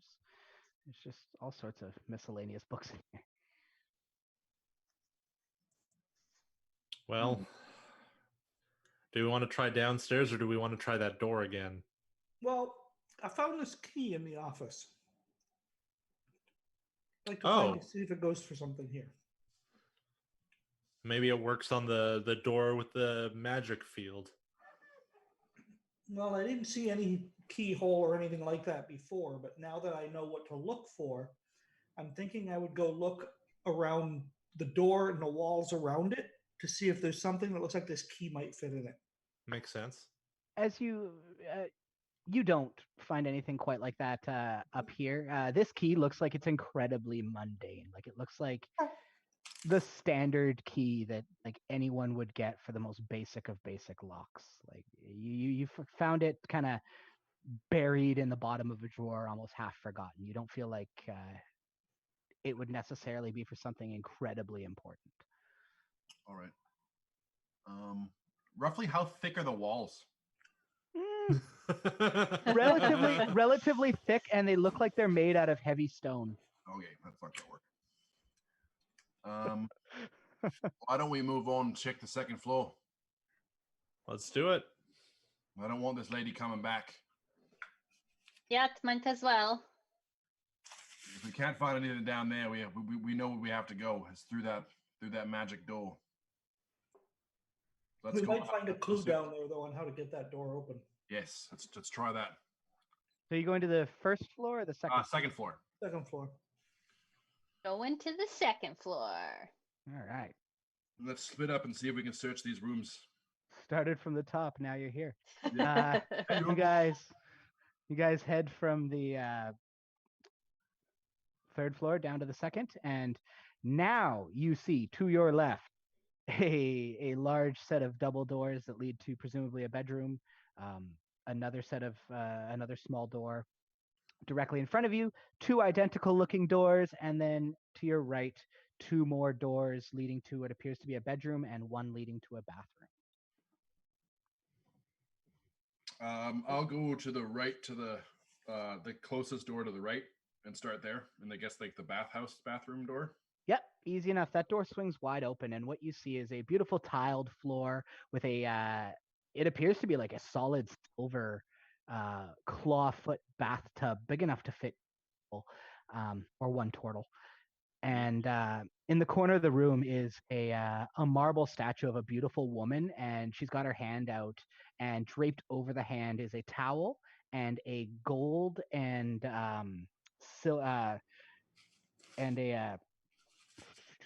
a silk and gold robe hanging over it. I will take the robe. Sure. See if I can scrunch it up and put it in my pack. Easy enough to do. You feel like this robe is incredibly valuable, maybe even like 200-300 gold is worth. And can I investigate the room so if I can see like nooks, crannies, like traps or like trap doors, sliced like fake walls or whatever around the tub and the statue? Definitely. 15. Looks like a bathroom. Cool. I'm gonna go to the left through into what looks like the kind of bigger bedroom, and I'm gonna go try the one with the big tiger on the floor. Yeah. And I'm gonna go and try and keep watch off the balcony for the apprentice while everybody else searches around. Okay, easy enough to do. Yeah, this room has a big double set of doors, and when you walk in, this has to be the master bedroom. There is a ridiculously large bed. This bed's probably like 10, 12 feet wide. In the corner of the room, there is a massive tiger rug in the middle of the floor. Two very comfortable looking chairs off to the side with a table. There's a small decanter with some brown liquid in it, and then a couple of like bookshelves and wardrobes and stuff like that spattered around the walls, and then the doors to the balcony, which open freely. They appear to have been unlocked, and you can easily walk out over the balcony. You feel the cool night air, and everything seems quiet out here. Yeah, so I'm gonna hunker down and kind of watch over the edge for the apprentice coming. Okay. I'll go to that door that was immediately to the left. It looks like some sort of closet or something. Yes. As you open it, you feel this heavy thud as this broom comes flying out past you, whacking you as it sails past. And this broom is now just kind of hovering in the mid-air, and it's kind of menacing.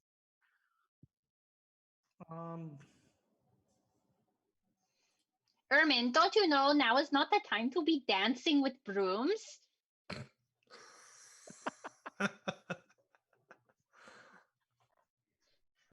Just brush it aside and look inside.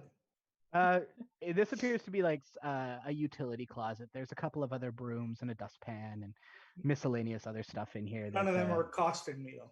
No, but the broom that you pushed aside sails back and whacks you in the back of the head as you peer in. All right, if we're going to play that way, that's perfectly fine by me. I don't think that's going to work on a broom. I mean, I've never seen dance moves like that where you whack yourself in the head. Why would you do that?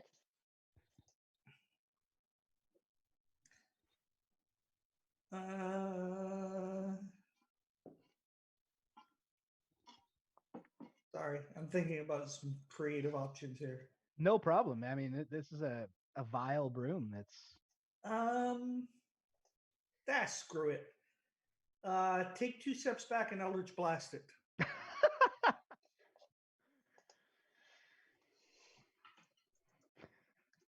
I was gonna try to like put command on it or something like that, but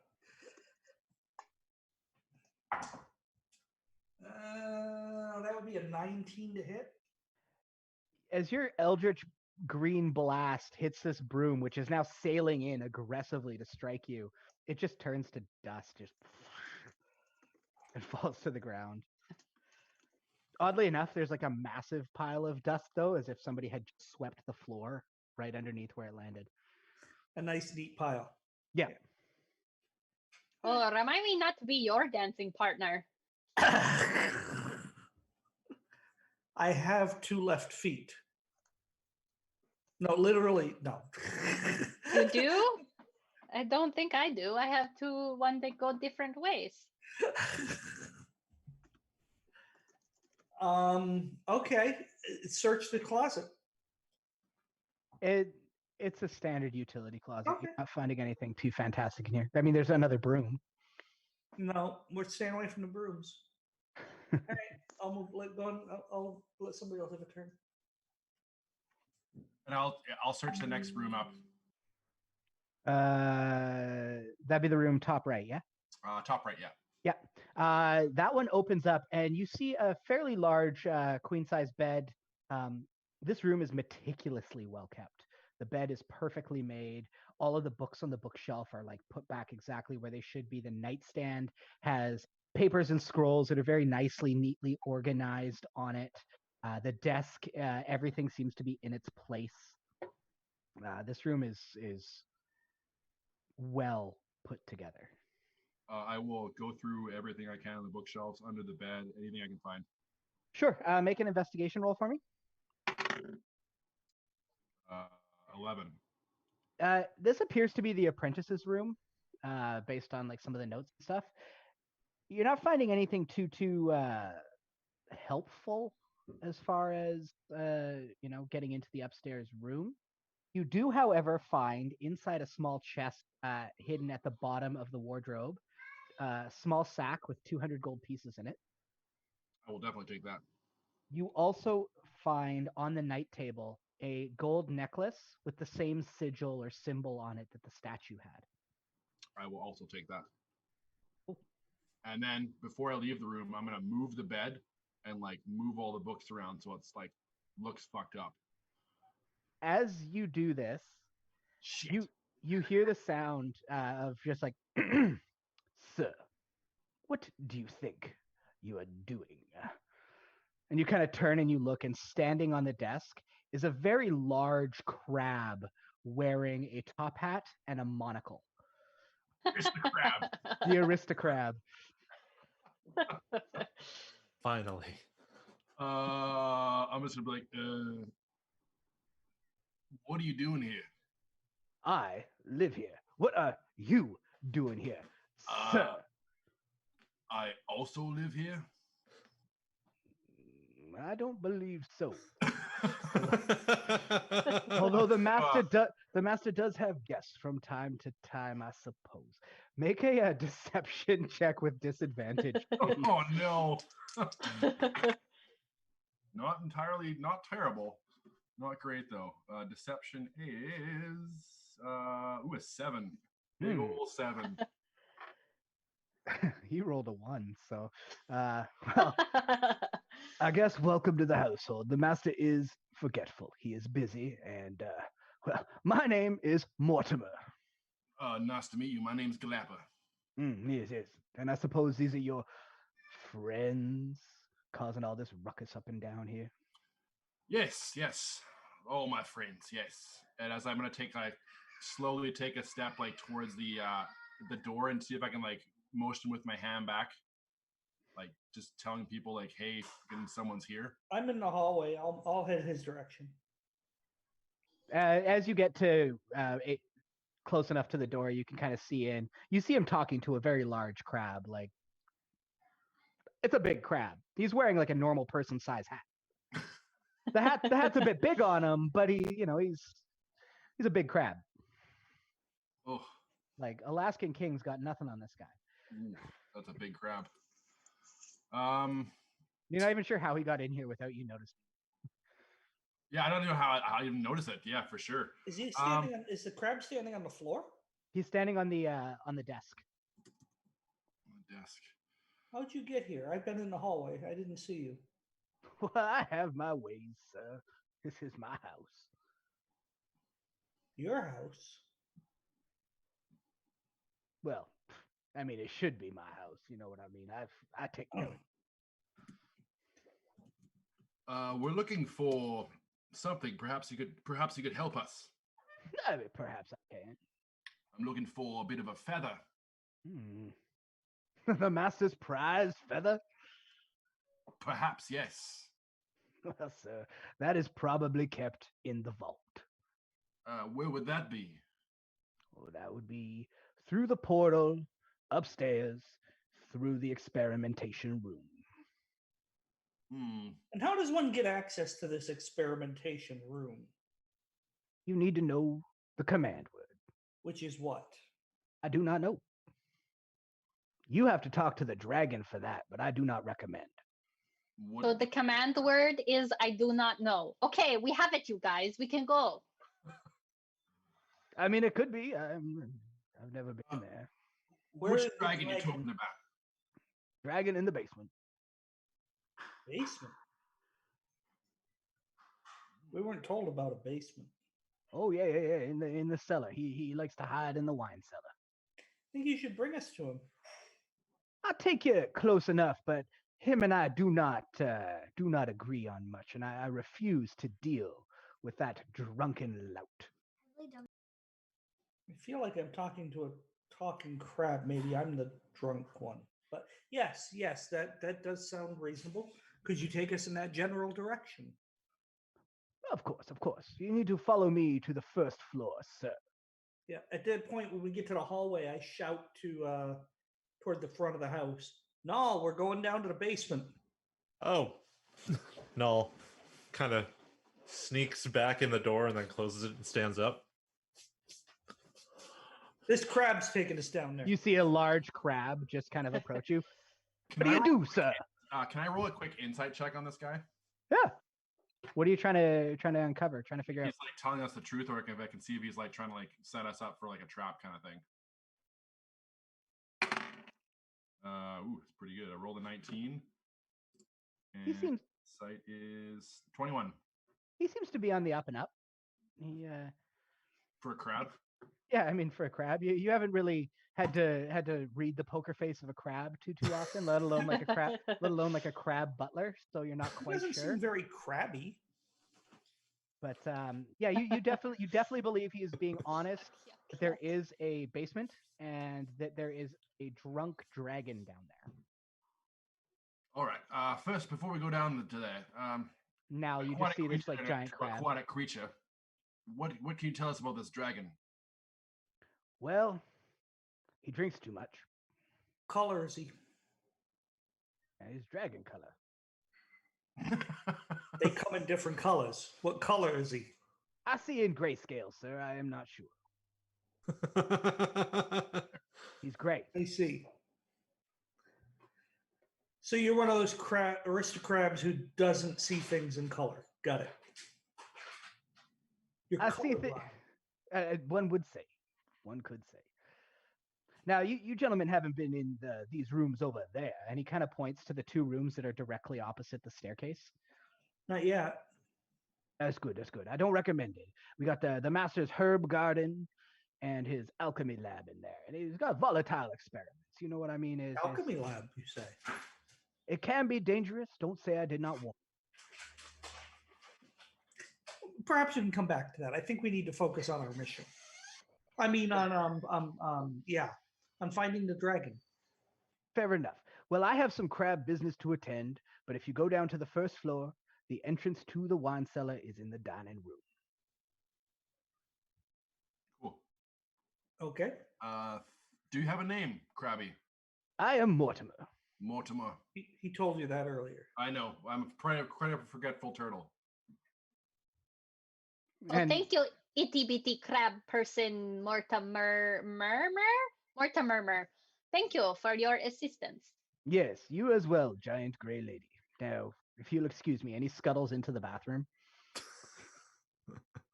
You hear the sound of like heavy crab claws on like a silvered bathtub. Okay. Did someone say something about a dragon? I heard it. That's a dragon. Maybe it is just another of the paper dragons. Or maybe it's itty bitty.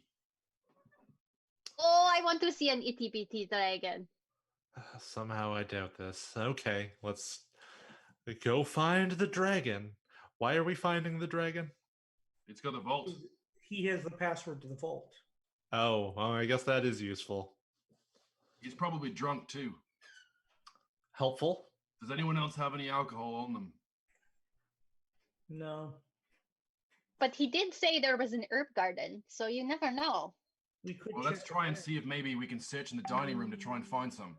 Yeah, the dining room or I'm assuming there's a kitchen. Do you, Akoria, do you poke your head into the room that was marked as the herb garden? Yeah, she will. As you poke your head in, you're hit in the face with like this blinding sunlight, and you look and you see above one like wide, heavy wooden planter box. There's a bunch of these weird, strange green plants growing in it. Is a small sun, just glowing orb of flame, just putting sunlight on these plants. And there's also a little farther up a bunch of like mushrooms and weird spores that are in a different planter box, and there's clouds and heavy rainfall falling on What them. the fuck? Oh my, this is quite the little garden room. I can see why he has it in the house and not outside the house. You recognize none of these plants. They're all weird looking. Well, if you do that, I'll poke my head into the laboratory and take a look in there. You see a very, very cluttered desk with alchemy equipment. There's vials, there's glass bottles and jars, all sorts of different colored liquid, all sorts of weird other vessels with things in it. There's like a liquid that's got like a bunch of what look like severed giant's toes in it. There's a severed hand that is crawling around a little terrarium. All sorts of weird jars. Do a general search for anything of interest. Sure, yeah. 4.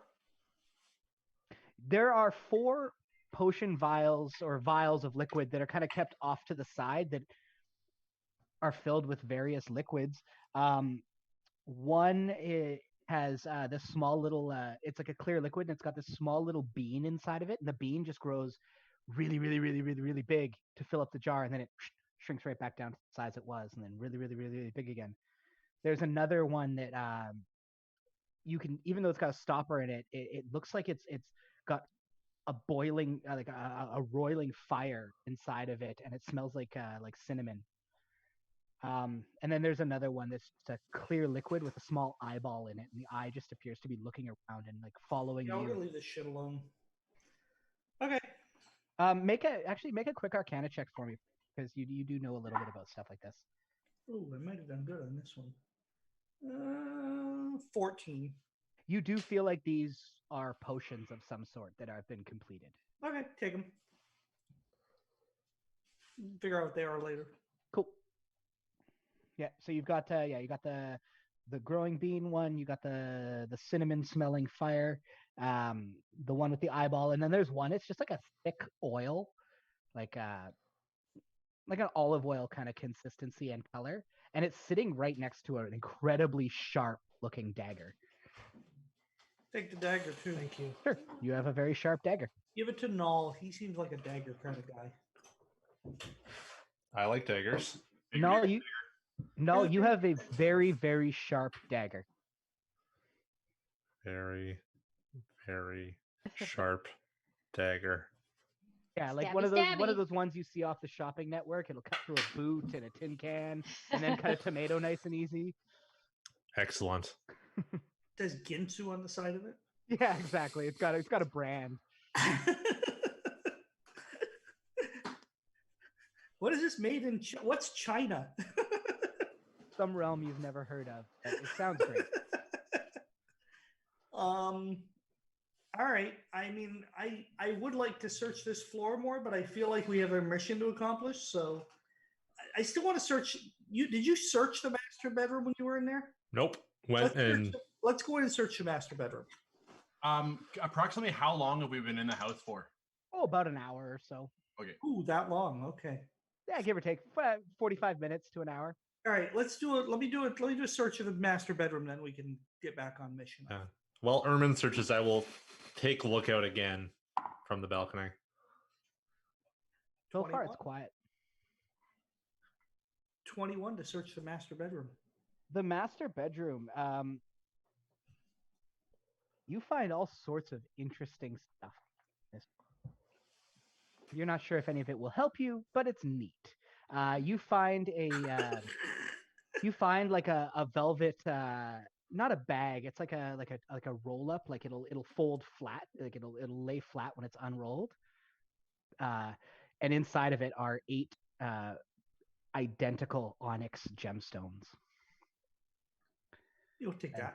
They roll up in the little velvet thing. There's also inside of his wardrobe is a ridiculous cloak. This thing is just ostentatious. This is the kind of thing you would expect an incredibly arrogant, look at me sort of person to wear if he was a wizard.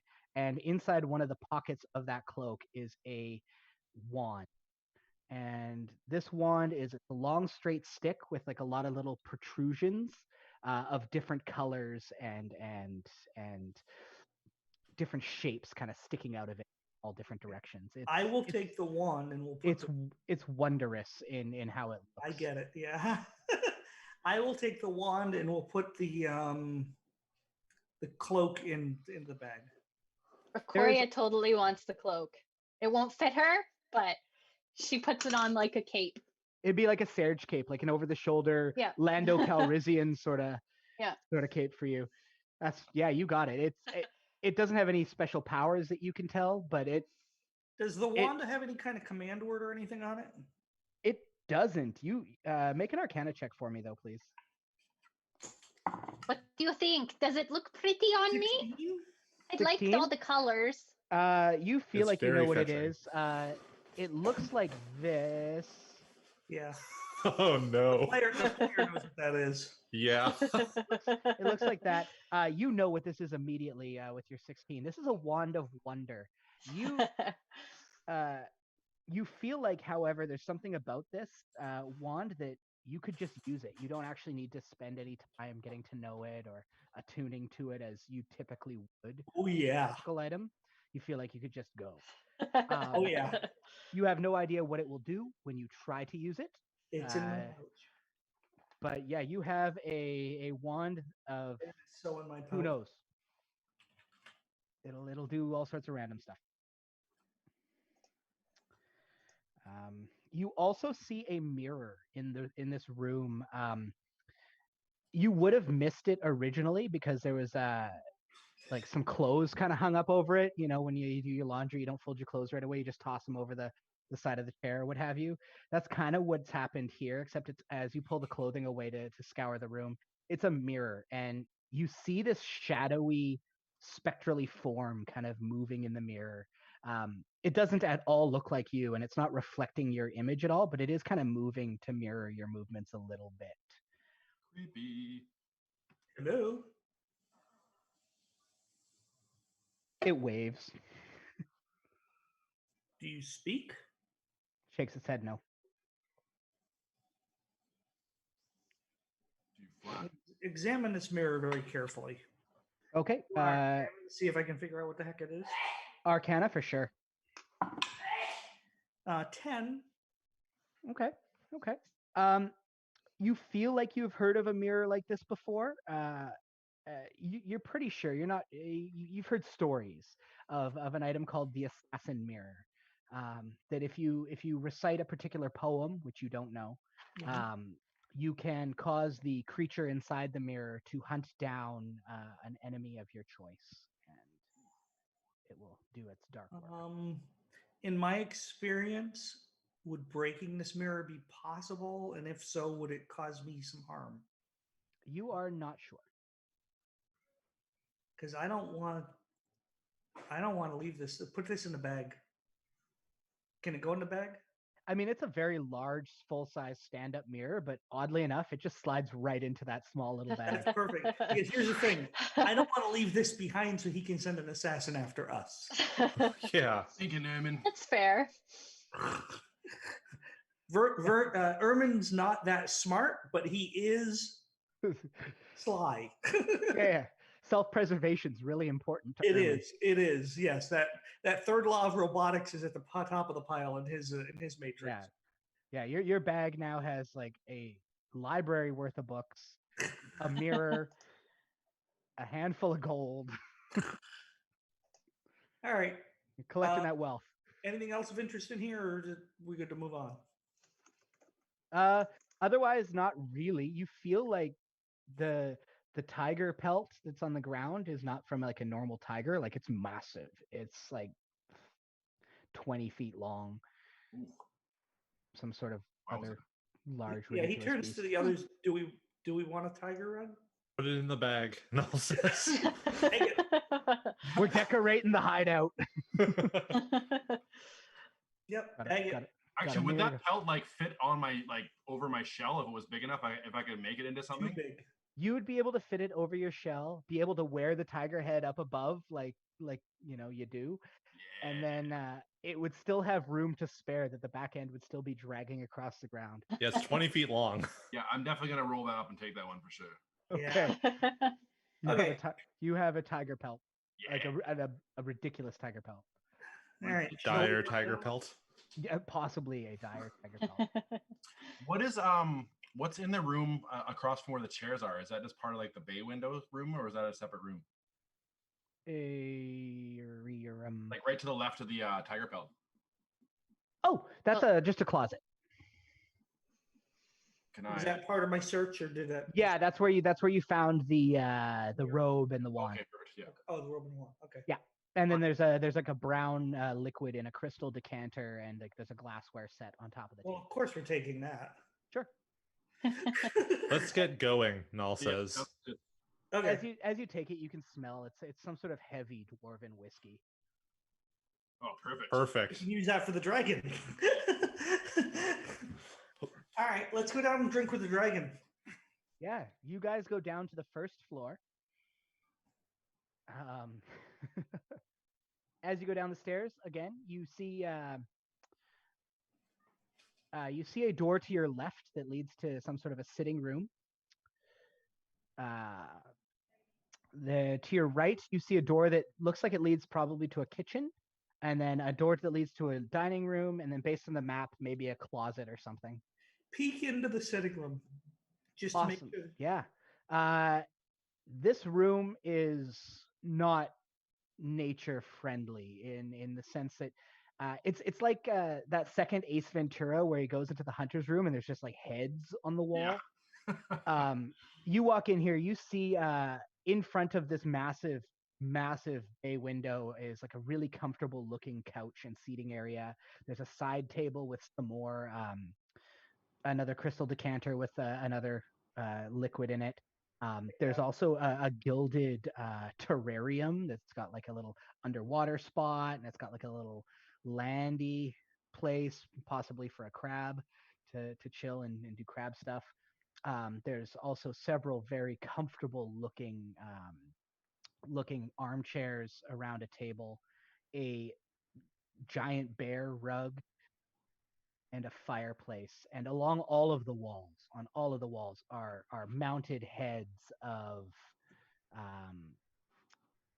various animals and creatures. Some of them mundane. There's like a moose and a deer and a bear, and some of them wild. There's a jackalope. There's a hawk fox. You see an owl bear. And as you kind of poke your head in, the fireplace sparks to life, and you see inside the fireplace, the flames take the shape of two people that are dancing with each other. It's fucked up. So we want to take the decanter of liquid. Yeah. Okay. And then I unless somebody else wants to do something else in here, I say we move on just to save time. As you approach this decanter, the liquid looks like it's a thick, heavy gray. Like it doesn't look like an alcohol of any particular kind. It looks like a gray mud.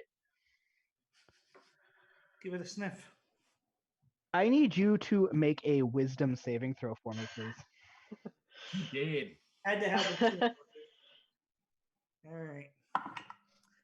19 plus 3 is 22. Awesome. You hear in your head, nobody else hears this, just you. And being someone who has some minor telepathic ability, you know that that's what this is. You just hear, release me. And you feel yourself almost like you feel like this intrusion in your mind, like it's trying to take control of you, but you shrug it off. Look at the decanter closely. Does it look like, is there anything written on it? Is there any symbol on it? Nope. Can I discern that it may be some sort of a thing of holding? You could try, sure. Go for it, yeah. Arcana. Fair enough. 18 plus 2 is 20. It looks like a very finely made crystal decanter. Okay. Hold it at arm's length. You're released. You are free. Anything happen? No. Okay. Put the cap back on. You just hear, I'm not free yet. Pour me out. Do these bay windows open? You don't feel like they're meant to, but they could. Like, you could break them. Was this was the street outside busy? Yeah, No. they're just seeing me do all this weird stuff. What are you doing, Ermin? There's something in here that wants to get out. Go to the front door. Open Do the you front think door. that's a good idea? It said it wanted to be released. Do Yeah, you we like keep being the in door prison? closed. You're right. Cap it, bag it. We'll deal with it later. As you shove it in the bag. No, wait, no. Ah! Yeah, I'll get to you later. In the bag. All right. Yeah. You now have a gray ooze or some sort of liquid in a crystal decanter in your bag. Okay. Great. Might be useful later. Like so far, your treasure collecting is excellent, and I love it. Right. So artwork, nah. Books. Is that a thing that's not bolted down in the bag? Yeah. Right. I didn't think about that. I didn't think about if those art things could be taken, the big things could be taken off the wall. Those big pictures. Does it look pretty in the bag? Yeah. Right. Okay. Let's. I mean, I feel like I'm dragging everybody here. You guys can lead for a bit. I don't. Yeah. Let's go deal with the dragon. We've been in this house for like an hour and a half now. We gotta go. Yeah, I'm gonna go towards the kitchen and see if I can look while we're going through like the trap door, if I can find any sort of like alcohol, wine, like spirits at all. You find a cooking wine on a shelf in the kitchen. Boom, in the bag. Okay. Is this next to that hatch on the floor in the dining room? Is that like a cabinet? Yes. Look in there. Is there any alcohol in there? There does not appear to be any alcohol in there. Okay, that's all we're after at this point. But as you enter the dining room, you do see a large dining table with beautiful silver plates and silverware set across of it. And inside of that cabinet was a bunch of like really nice goblets and glassware and things of that nature. Yeah, you ransack it.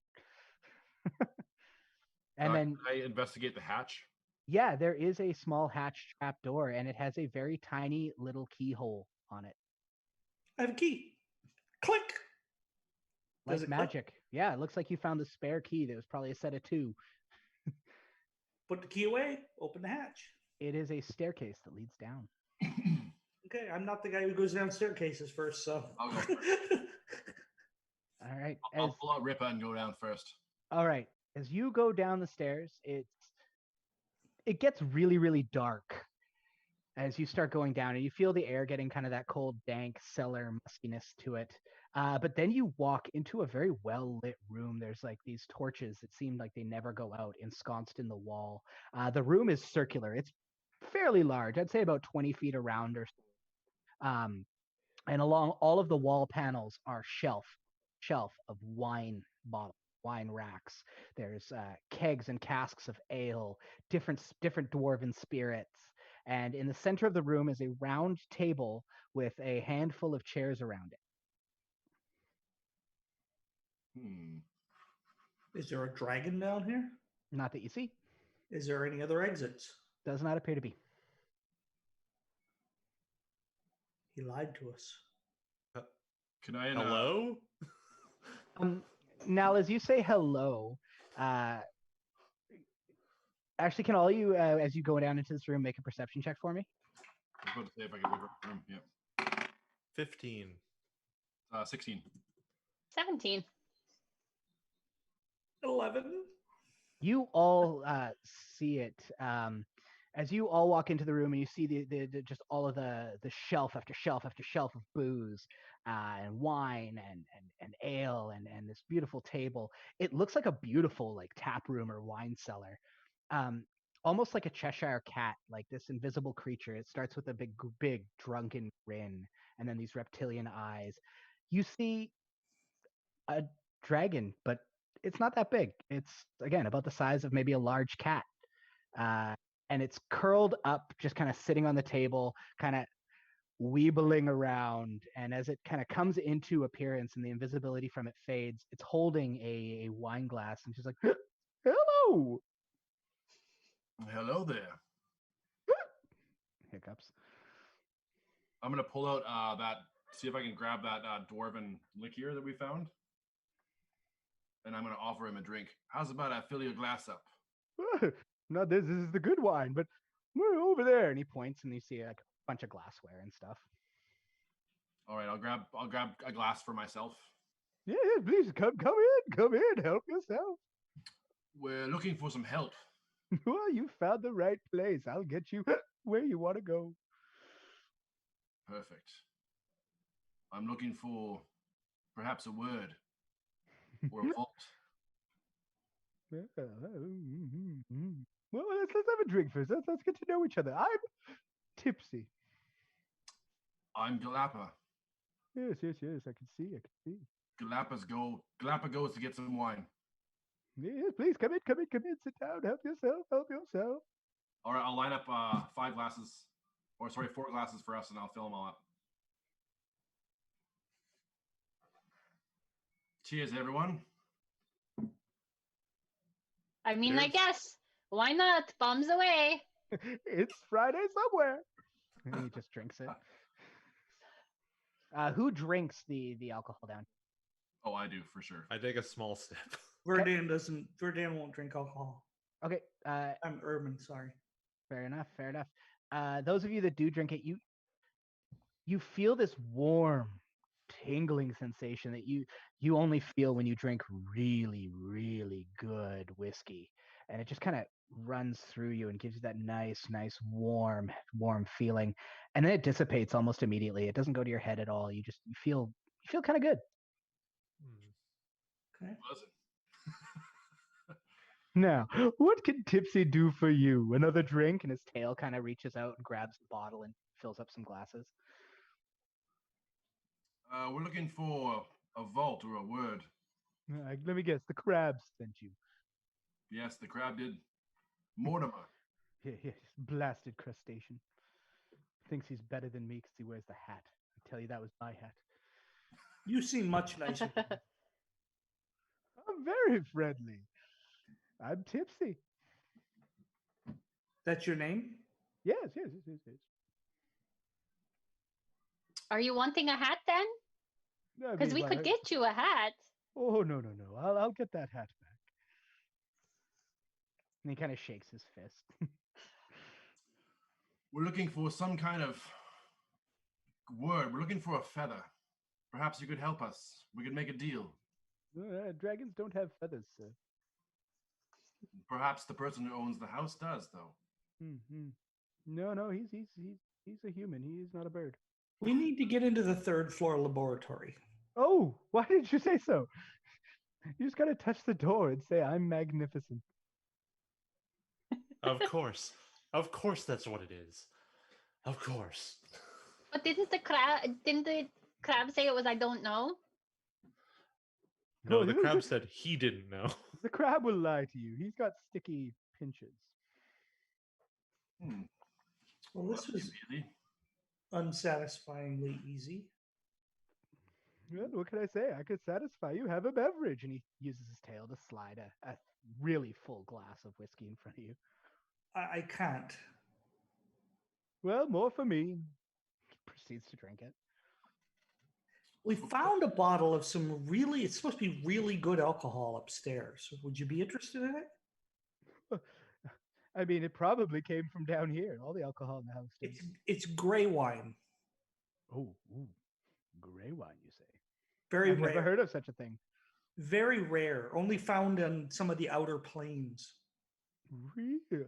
Yeah, I'd be willing to give it to you if you want to drink it.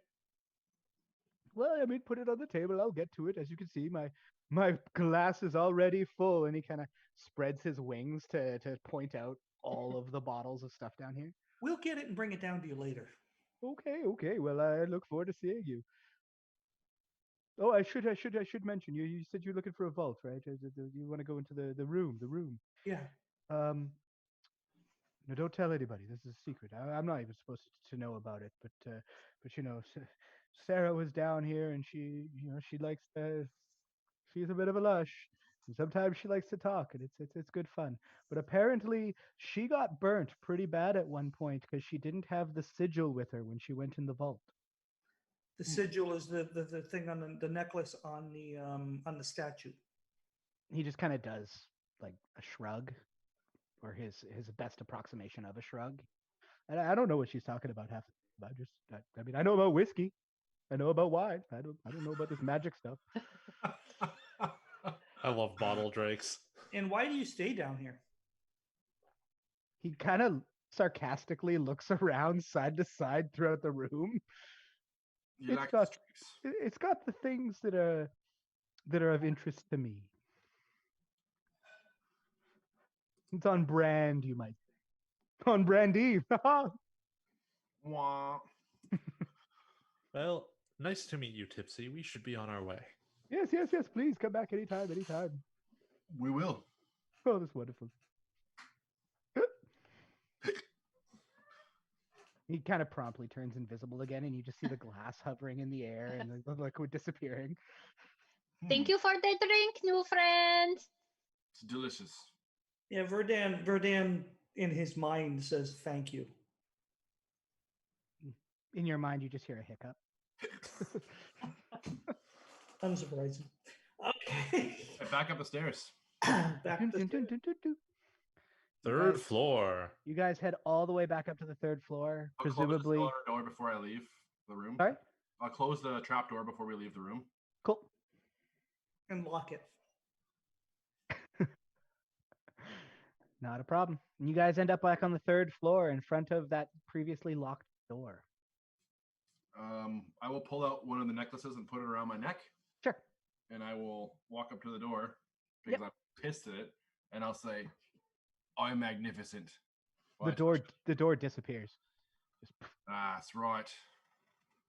You see what looks like some sort of experimentation room, very similar to the alchemy lab. There's all sorts of weird and strange items in here. There's to the left, there's what looks like some sort of like a work table or a slab with a headless body on it. It looks like the body of a goblin with no head, and it looks like somebody's been trying to stitch giant bat wings to the back of it and adding extra arms and limbs and appendages to it. There's all sorts of weird jars full of different colored liquids and items and chemicals and things of that nature. Strange mushrooms and stuff. There's a stuffed alligator hanging from the ceiling. There's just weird crap everywhere. And a very small closet door to the southeast corner of this room. Hey, Ermin. This looks like stuff you'll probably like. Why don't you go take a look at it?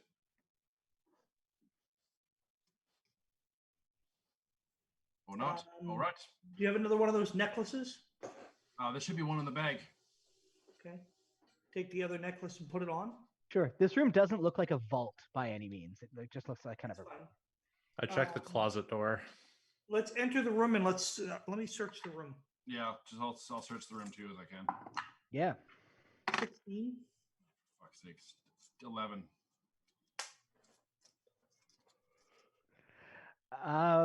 You find again just a great mismatch, miscellaneous stuff all throughout this room. Nothing appears to be like valuable in the traditional sense, although you're sure that a bunch of the stuff is probably very rare for like an ingredient standpoint. There is, however, a bowl of burning hand on one of the tables. Take that. All right. And you were going to check out the door to the closet? Yeah, Null checks the closet door. When you open the closet, it's just you open it and there's just this massive swirling purple portal, just like I right think in I front found of the you. entrance to the vault. You can't see anything else. You just open the door and it's right in your face. This giant, ridiculous, swirling portal. Oh my. I mean, I put clothes in my closet, but I guess this works. I don't have a cloak. It's in my shell. I got it right here. I think this is the part where whoever goes through needs to be wearing an amulet. Null steps out of the way and motions towards it. All right, first in, first out. Two of us? I'll go through. All right. You step through, and those of you watching, just watch him disappear into the. And I look to Okoria and Null and go, am I going or do one of you want to go? I mean, you know the magic-y things better than I do. Okay. Maybe if we're touching you, we can all go through at once safely. We can try Oh, that. that's a good idea. Try that. Sorry, So guys. each of them puts a hand on my shoulder, and we all attempt to step through. You all just blink into existence. In Good idea. you find yourself standing on just a small stone staircase. It's maybe only 10 feet long, and it's also 10 feet wide. You're at the top of it. Behind you, you see another big swirling purple portal, presumably the one you came through. And in front of you, you just see this long room. It's got this like tiled floor. It's about 20 feet wide by 35, 40 feet long. At the back wall, there does appear to be a door, like opposite from where you would go in. Basically directly opposite you is a door. And then right in front of that door is a wall of just bright green flame just burning in front of it. And you can just barely make out the door on the other side of it. Oh, that's the burning thing. Right. Having the amulet on, can I like stick my hand into the flame to see if it burns me? Yeah, are you walking into the room to put your hand into the flame? Yeah. Yep, it definitely does. Yes, as you put your hand into the flame, you take 5 points of fire damage. Jesus. At which point the barbarian probably goes, hot. Yeah. That's still hot.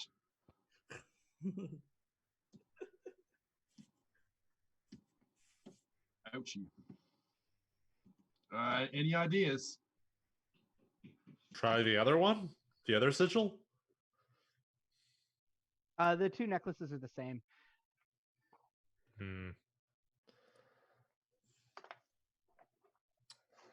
I can make fire. I don't really have any way to get rid of fire. How about everybody make a perception roll for me? Maybe Tipsy was lying to us. 19.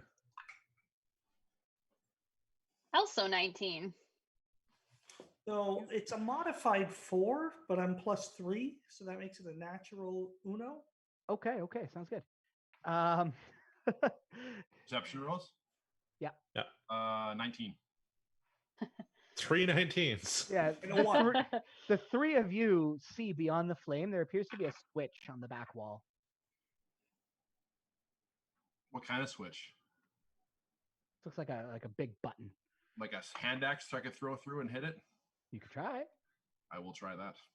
If Make it. unless anyone else has a doesn't want. I've got a staff that I don't really use for anything. What are you guys talking about? There's a button on the back side of that. I bet you if we throw something looky-loo, it might Once be they point it out, can I see it? Yes. I could use my quarterstaff and try and reach it. I wouldn't Okay. want to risk damaging it. It's a bit too far from you to reach with the staff, but you could definitely throw something at it. Urban, do you know Mage Hand? That kind of mage. He has a book that'll teach him at some point, though. I'll throw Not my really hand. how warlocks learn, but sure.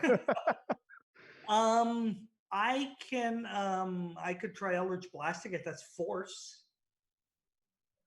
I could just jump through and then push it. Oh yeah, you do that, don't you? You could I would try. be willing to. I could just shoot an arrow at it. Okay, you do that first, and You did then that first. That was Yeah. your first idea. Yeah. I fire it, try and hit the button with an arrow. Yeah, just make an I attack roll. have 25 to hit. Wait. Yeah, 25. You hit the button dead on, it depresses, and then just the flame dissipates. Oh, very nice. Good job. Yeah, no, we were Nicely waiting done thinking now. that one. Let's go through. You All right, I'll step over. Yeah, you walk in and get to the end of the hallway. You open the door, and you just see piles of gold coins, piles of very valuable looking books, swords hanging on the walls, all sorts of miscellaneous, very valuable looking stuff. But do we see a feather? You could investigate and try and find out. Search the room. I'll see if I can investigate too. 12. 17. Sitting off to the side, just kind 9. of in and amongst a bunch of other valuable looking stuff, there is inside like a glass Scrooge McDome style case where he would keep his #1 dime, is a bright red, very large feather. I get.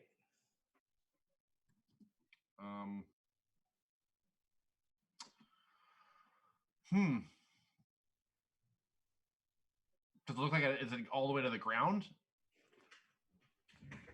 The Like case around. the dome? No, it's like a little round base, the feather, and then a dome around it, and that little contraption is sitting on top of a pedestal. Just bag the whole thing. Yeah, go ahead, man. Pick up the thing.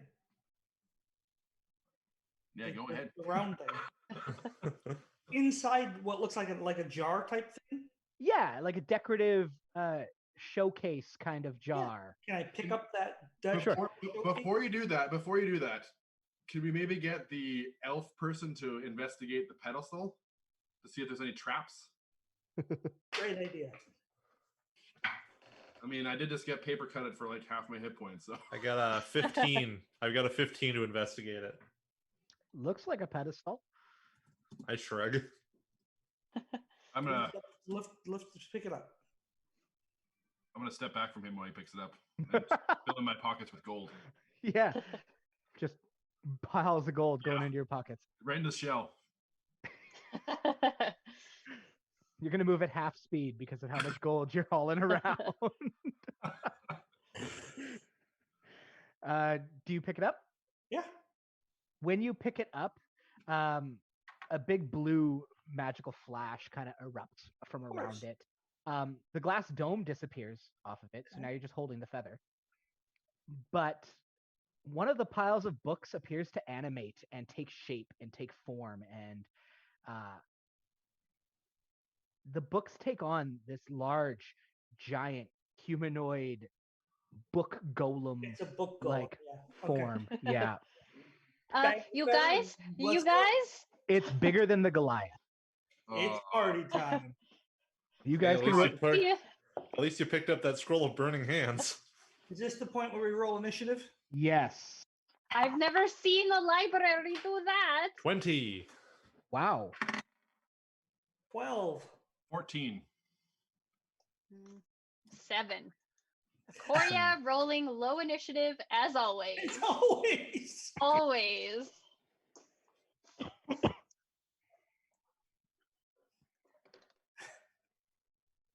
Awesome. All right. Well, Nell, you're going to go first.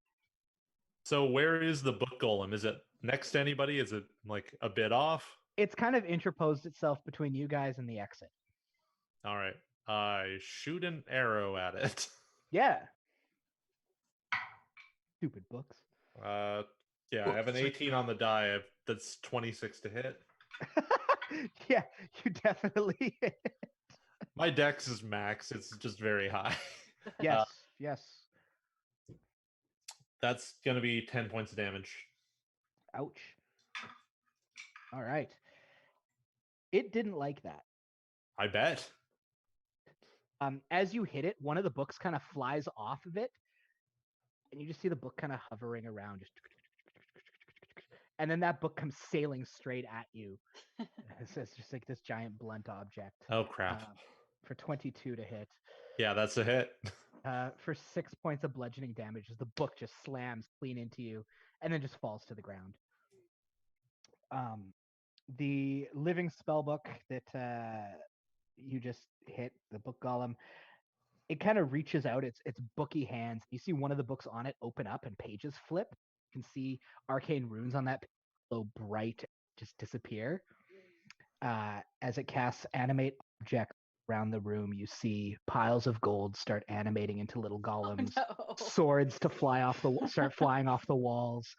There are three gold golems about the size of a halfling, about 4 feet tall, and 2 flying swords in the room now, as well as this book creature. My kind Great. of body. Yowza. Try and take down the book golem. Maybe if we destroy it, the other things will stop animating. Good plan. Exactly what I was thinking. Awesome. It is Galap's turn. Galapa is going to rage. Yeah, And makes sense. approximately how am I close to, like, what am I close to here? Everything It's not, pretty much? it's not a massive room. It's pretty dealer's choice. You could be close to whatever you like. I will be close to the book golem to start. Yeah. And kind of if I can try to get around like the backside towards, so I'm not like I don't have people surrounded me is what I'm looking for. Yep. At least have like one side of me like not be strewed. Yeah, of course. Attack the book golem Makes sense. for a nat 20. Wow. Nice. Dur. Awesome, Right. awesome. So rolled an 8, so 11. No, so that's 16. 11, 16, 19, 20, 22 damage Ouch. Nice. for that first hit. And my second attack, I will do 16. Okay. Does that hit? 16 does hit, yes. Awesome. And then that is another 8, so that's 11. 13 damage. Yeah, you blast this book, and with your 2 mighty hits, 2 more books fall off, begin to hover in the air, and then they both come and try and smash into you. Oh, man. But I do not think that a 15 hits you. No, it does not. How about a 17? 17 is my class. Ending. You take 3 points of bludgeoning damage as you get smacked in the face by a book. Is that halved? If you're raging, So, like 1 or 2? it'd be 2. 2? Okay. Perfect. That's the end of my turn. Whackety whack. Ermin.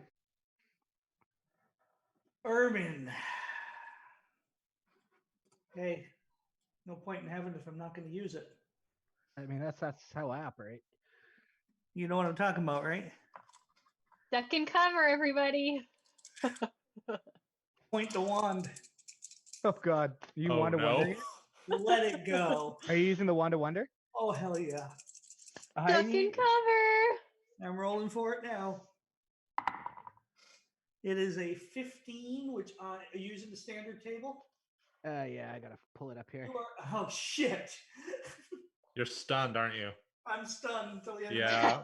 of the something awesome has just happened. Yeah, the only time I've ever used a wand of wonder has stunned me, and I'm like, why the fuck, or why the heck am I using this thing? Yeah. Oh, You hold the wand out. You point it at the golem, and you feel like it's charging up this electric lightning blast, and then the wand just shorts out. And you feel it, and you're just holding it and trying to keep your composure as you are now stunned by it.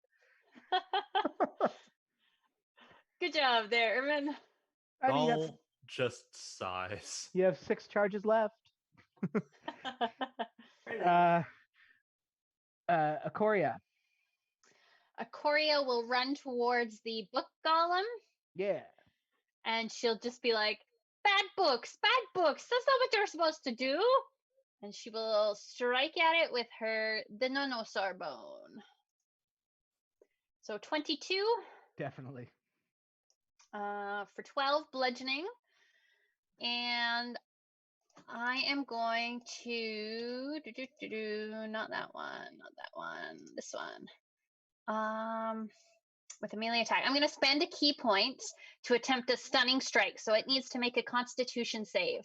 still get reaction, I think. Okay, it made a 16. Let me think. What is it? It beats it, so it is Yay. okay. I'm going to strike at it again. With the 12. 12 currently does hit it. No, that's a Sweet. lie. I lied to you. Oh, I'm lying. okay. No, that's okay. Then for my bonus action, I'm going to spend another key point to do Flurry of Blows to hit it 2 more times. Yeah, I mean, So not right. 18 Definitely. for 7 bludgeoning. And then a natural 1. That one doesn't. Oh, no. As you strike it twice, 2 more books fall off of it, and they fly at you. A 10 and a 22 to hit. So one doesn't, but I believe one does. Yeah, that one will. For 1 bludgeoning damage. So just For 1. Yep. I'm going to use my reaction to deflect missile. Okay. I'm going to assume that I catch it and lose it. So I'll just drop it. Yeah, you grab the book and just. Which, of the 2 years I've played Akoria, that's the first time I think I've ever gotten to use that. So Premium deflect missile. Used it once before, yeah. All right. The 2 flying swords that are hovering around the room. One is going to go towards Null, because it's the closest, and try and just take a big swing at him. But a 14 shouldn't hit you. 14 is a miss. And then the second one is going for Ermin. Incapacitated, so it has advantage. Well, that's good because it rolled really badly. But it's still 13, which I don't think works out. Beats it. Hit Yeah. me. Oh. All right. I do still have reactions, though. That is important.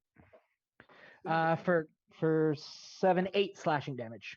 All right, so I will Hellish Rebuke it. Okay. That's what I'm saving my spell slots for, Hellish Rebuke. And Hellish Rebuke does 4d10 of fire damage. All right. I do have to hit with it, I believe. I think they had to make a save. Oh, it does. It makes a dex save, DC 16. Failed. All right, let's see what we do then.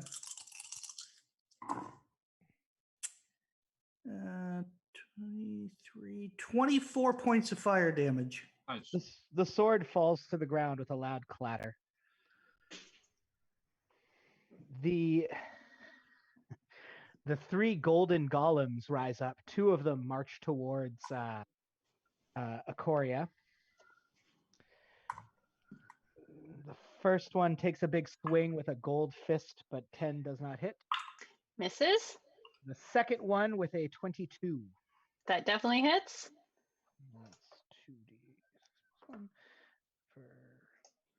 for 8 points of bludgeoning damage, as you just feel like this big golden fist crash right into you. Okay. And then the third one is also pretty close to Ermin, and so it's going to take a swing at him, but misses. I can't roll today. I'm having a bad day. This is not good. But it's back to the top for now. Okay, well, Null is going to use his bonus action to disengage from the sword next to him and move up beside the... Can I get into flanking with Galapa on the paper golem? Definitely. Okay. And I'm going to try and attack him with the very, very sharp dagger I found. Yeah.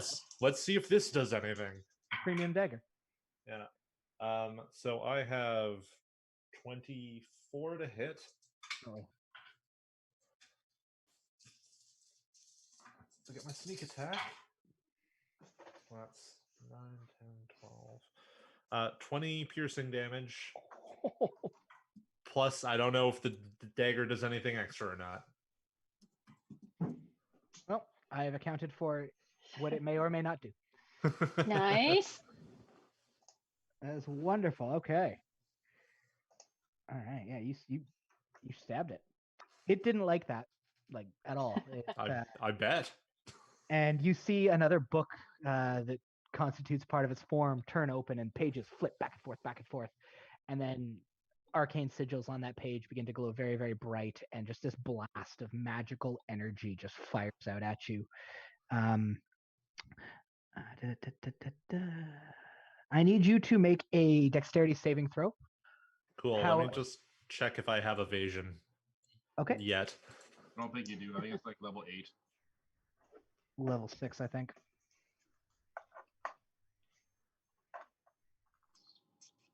Level 7. Sad. Oh, I have uncanny dodge though, so that might be useful. You did drink with the alehouse Drake, correct? I did. You have advantage on this saving throw. Nice. Nice. As the warm ale just kind of... When drinking is good ideas. Oof. Sometimes. I have... You're looking 14. to beat a 16, unfortunately. I fail it. Okay. Well, I mean, this is gonna hurt a lot. Nope. Tabletop cat. Easy. Key-heezy.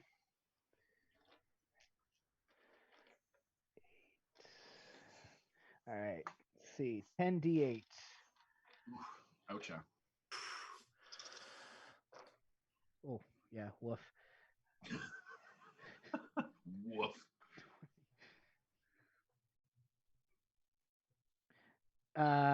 You are going to take 32 points of force damage. Oh my Can goodness. I use uncanny dodge against this?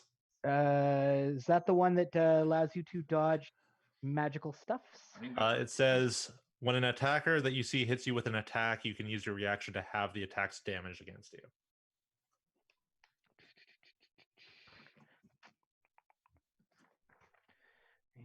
Where is it?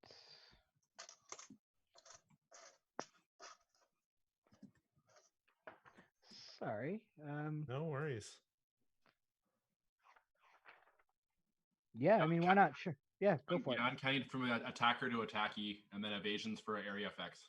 Yeah, there we go. That's what I was looking for. Yeah, definitely can. Awesome. So you said it was 32 damage, so I'll take 16. Nice.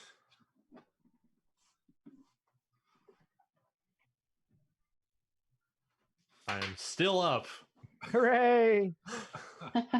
Phew. Galapa, it is your turn. I am going to go into a frenzied rage As you should. because I'm super pissed, and I am going to attack that bitch with reckless attack, and great weapon master as well. Yeah. I'm gonna go all out. Go ham. Get it. I don't think that's gonna hit. 11 to hit. Nope. Negative. Sorry. And that was with your advantage? Yeah. Okay.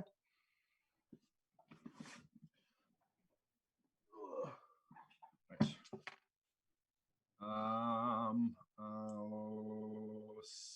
16 to hit. 16 does hit it. Nice. 4, 8, 11 damage. Yeah, your giant axe Rippa just cuts right through, and it glows with blue magical energy, and just whoosh. Is that the thing? It's still enchanted? Oh yeah. Oh, so that's 12 damage for that. I didn't count that. And then my last attack is a 14. 14 is. 14 hits him? Oh yeah. What? It's like a 15-foot tall book creature. It's not. That is.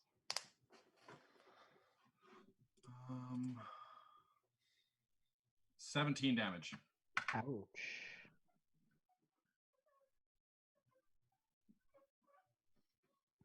Cool. Nice job. He's pissed. Ermin, how are you feeling? Well, I did myself a little intelligence save to see if I was smart enough to not do this again. And I rolled really low, so we're going to try again. Oh yeah. Hey, yeah. You know what, Ermin, you're absolutely right.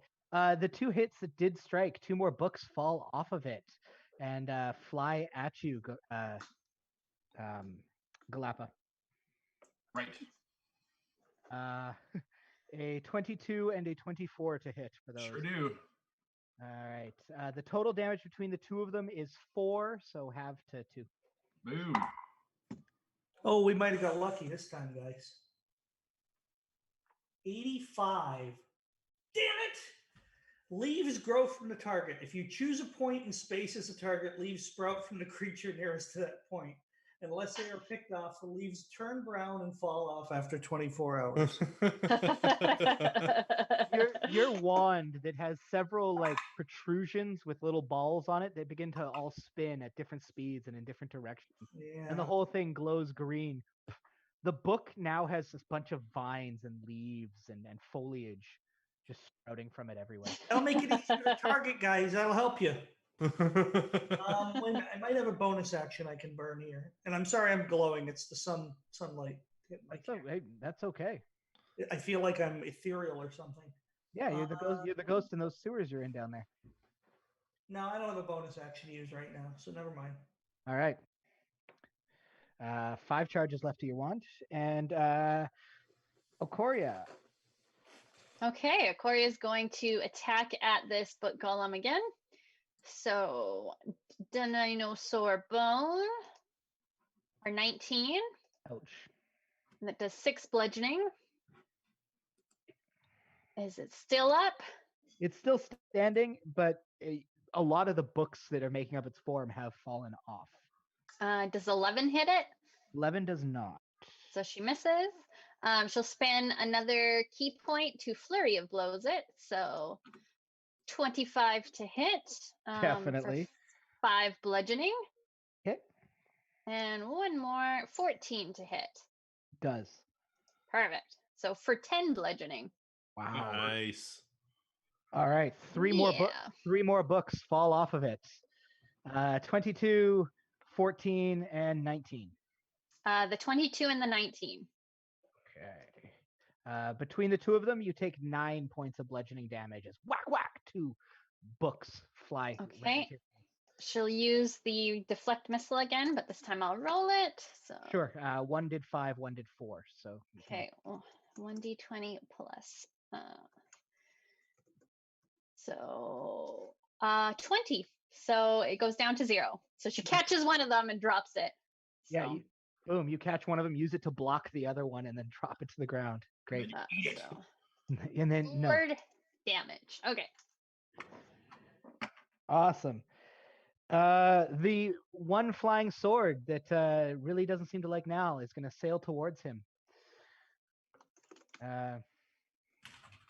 18 plus 5 is 23 to hit you. Yep, that's a hit.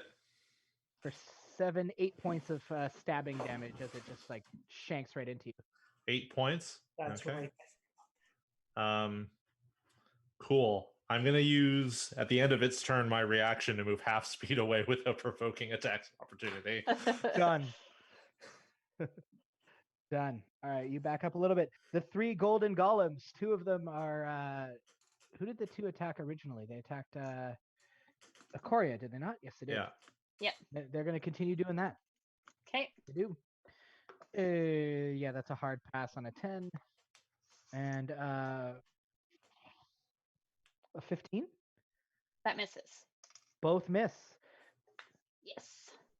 One of the gold golems is going to sidle right on up next to Ermin and try and punch him like he did before with a nat 20. Oh no. Yeah. Maybe I shouldn't have given away that healing potion.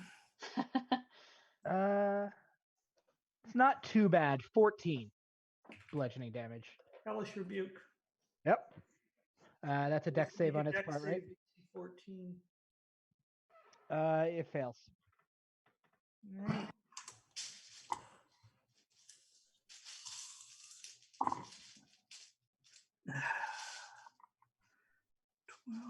26.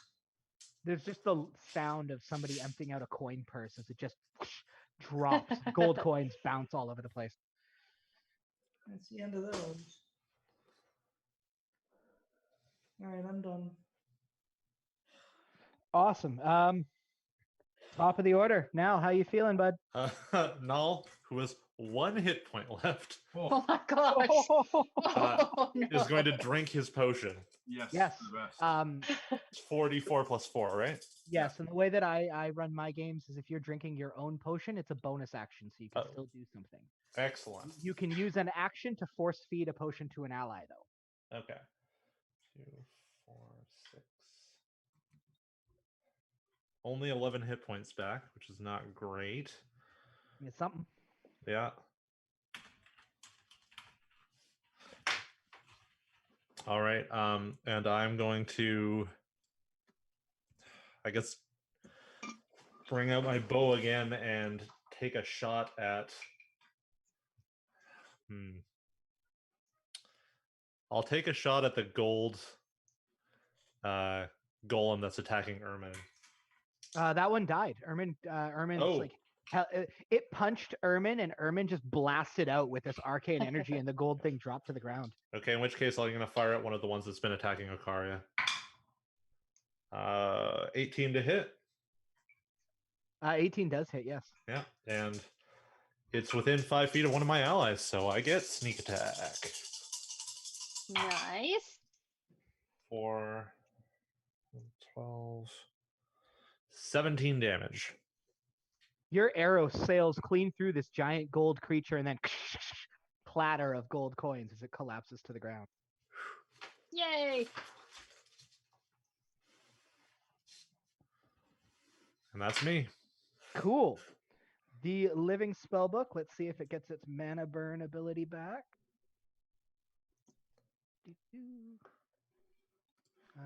Snickerdoodle. It did not get its mana burn ability back. Hooray! Yay. So instead, it is going to lash out at Galapa with a giant, heavy booked fist. This book. Yep, fist book for kids. 18 to hit. Yeah. All right.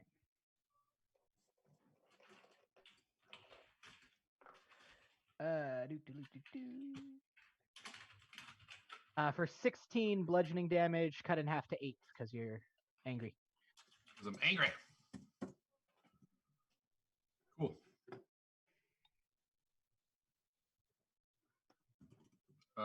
Is it my turn now?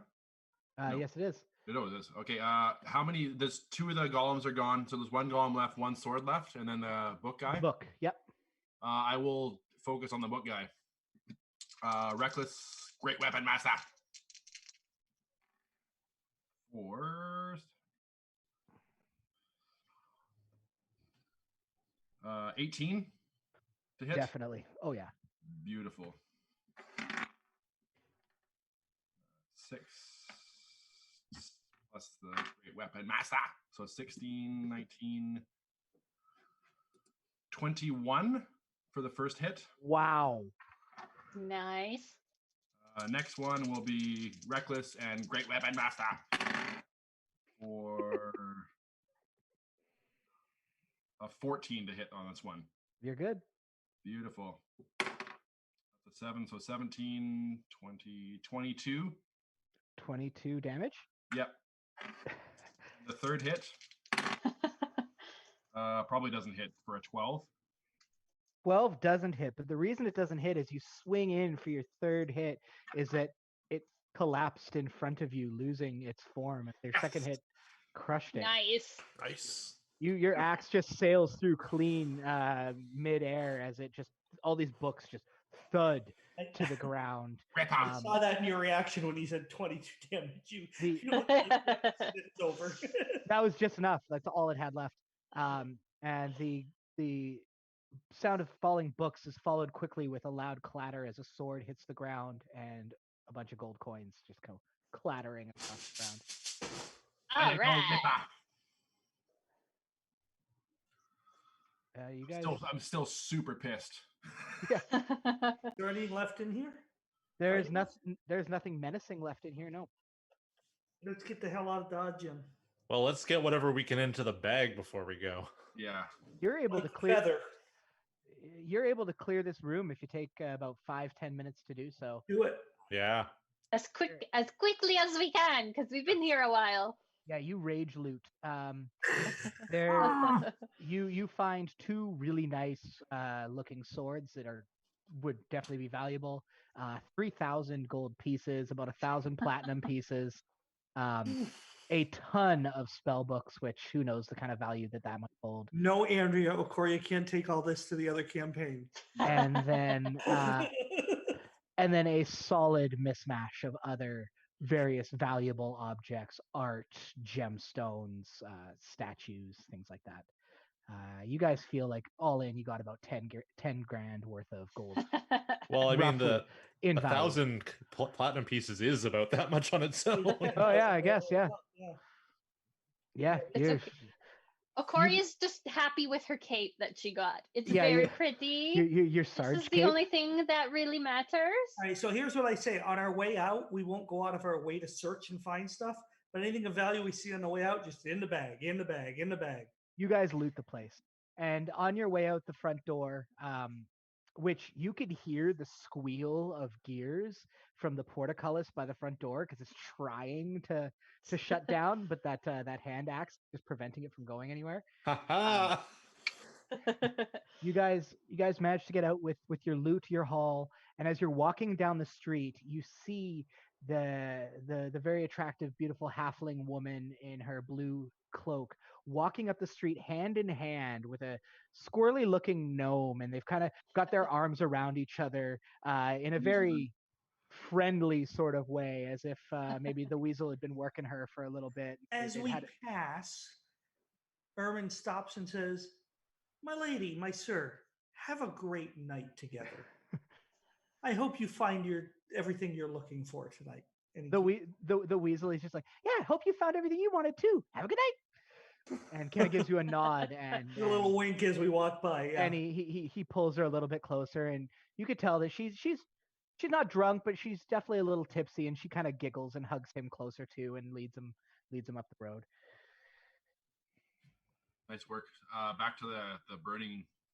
Yeah, I mean, back to the burning bush. You guys settle up your debt. You no longer owe a debt to the ruthless leader of the Thieves Guild. And he takes 30% of our treasure. He takes 30% of your loot. Yeah, you. But wait a minute. Now, does he take 30% of the loot that was in the bag? Yeah. Because you put a bunch in your own pockets, Galapa. Sure did. And his shell Galapa is like jingling as he walks. I've got the wand, and Okoria's got the cape, and so we did make a little bit extra. He asks you like if that's everything, and it's up to you guys. Of course it is. Be honest with him or not. Yeah. I don't see why we wouldn't. We already have so more money than we know how to spend. I mean, you could have my cape if you really wanted it. He smiles and says it looks better on you. Oh, thank you. Yeah, the wand is not even mentioned. Fair enough. Worthless. that's all I really had for you guys. I know that we're getting close to our time here, so It was really good. That's Yeah. fun. Thank Thanks, guys. you. Thanks, Mike. yeah, That was a thank lot of thanks, fun. Mike. yeah, good. Thank you. I had a great time. This was definitely a new experience for me, so I had a lot of fun. I hope those of you watching stick around, watch some more of the awesome stuff that these folks have for us today and tomorrow. I know there's another D&D game tomorrow. There's some prototype stuff that we're going to get to see. Some other great game creators and things like that out there with some awesome content. So I hope people stick around, watch, and enjoy the rest of their afternoon. Yeah. Does anyone have any links they'd like to share before we go to the next thing? Because we have 10 minutes. So Oh, I mean- yeah, for sure. Michael, you go first. I mean, if anyone's interested in like super cool leather dice bags like this D20 shaped one or anything like that, you can find it on my Etsy, which I'm sure I can find a way to link to you guys. The Etsy shop is called Legendary Craftworks. I make leather dice bags, dice trays, wooden rolling trays, DM screens, bags, purses. If it's made out of leather, I'll make it. Yeah. Dice cups, I saw. Yep, dice cups, all sorts of stuff. So, yeah, I mean, shameless plug for myself, I guess. Yeah. This red dice bag, by the way, I understand is being given away at some point during this whole experience. So somebody is going to get this, and I can't wait to be put in contact with that person. So Awesome. Yeah, his stuff's really good. I have a couple pieces of his things, and it's amazing quality. He does a really good, really great work. Nice. anyone else? Yeah. So I run a podcast called DMs of Vancouver with my co-host Sean, who will be playing in the D&D game tomorrow, I believe. We interview DMs about DMing. So tune into that. It's at dmsofvancouver.ca. And we're also part of a network called Cape Goblin Network. You will have seen our logo pop up every once in a while on the feed. It's basically a bunch of different podcasts, kind of various interests. But another one that might be interest of people who are fans of Terminal City Tabletop is Everyone is Jonas, which is hosted by my friend Doug, where Doug. Yeah, it's a competitive role-playing game. So he DMs and plays all the characters like a regular DM would be.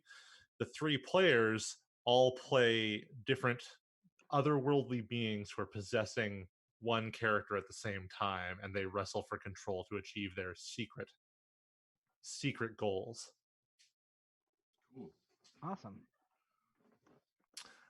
Yeah, and you can find those and other shows at cavegoblins.com. Sweet. I got nothing. I just play metal and play a lot of music. That's all I do.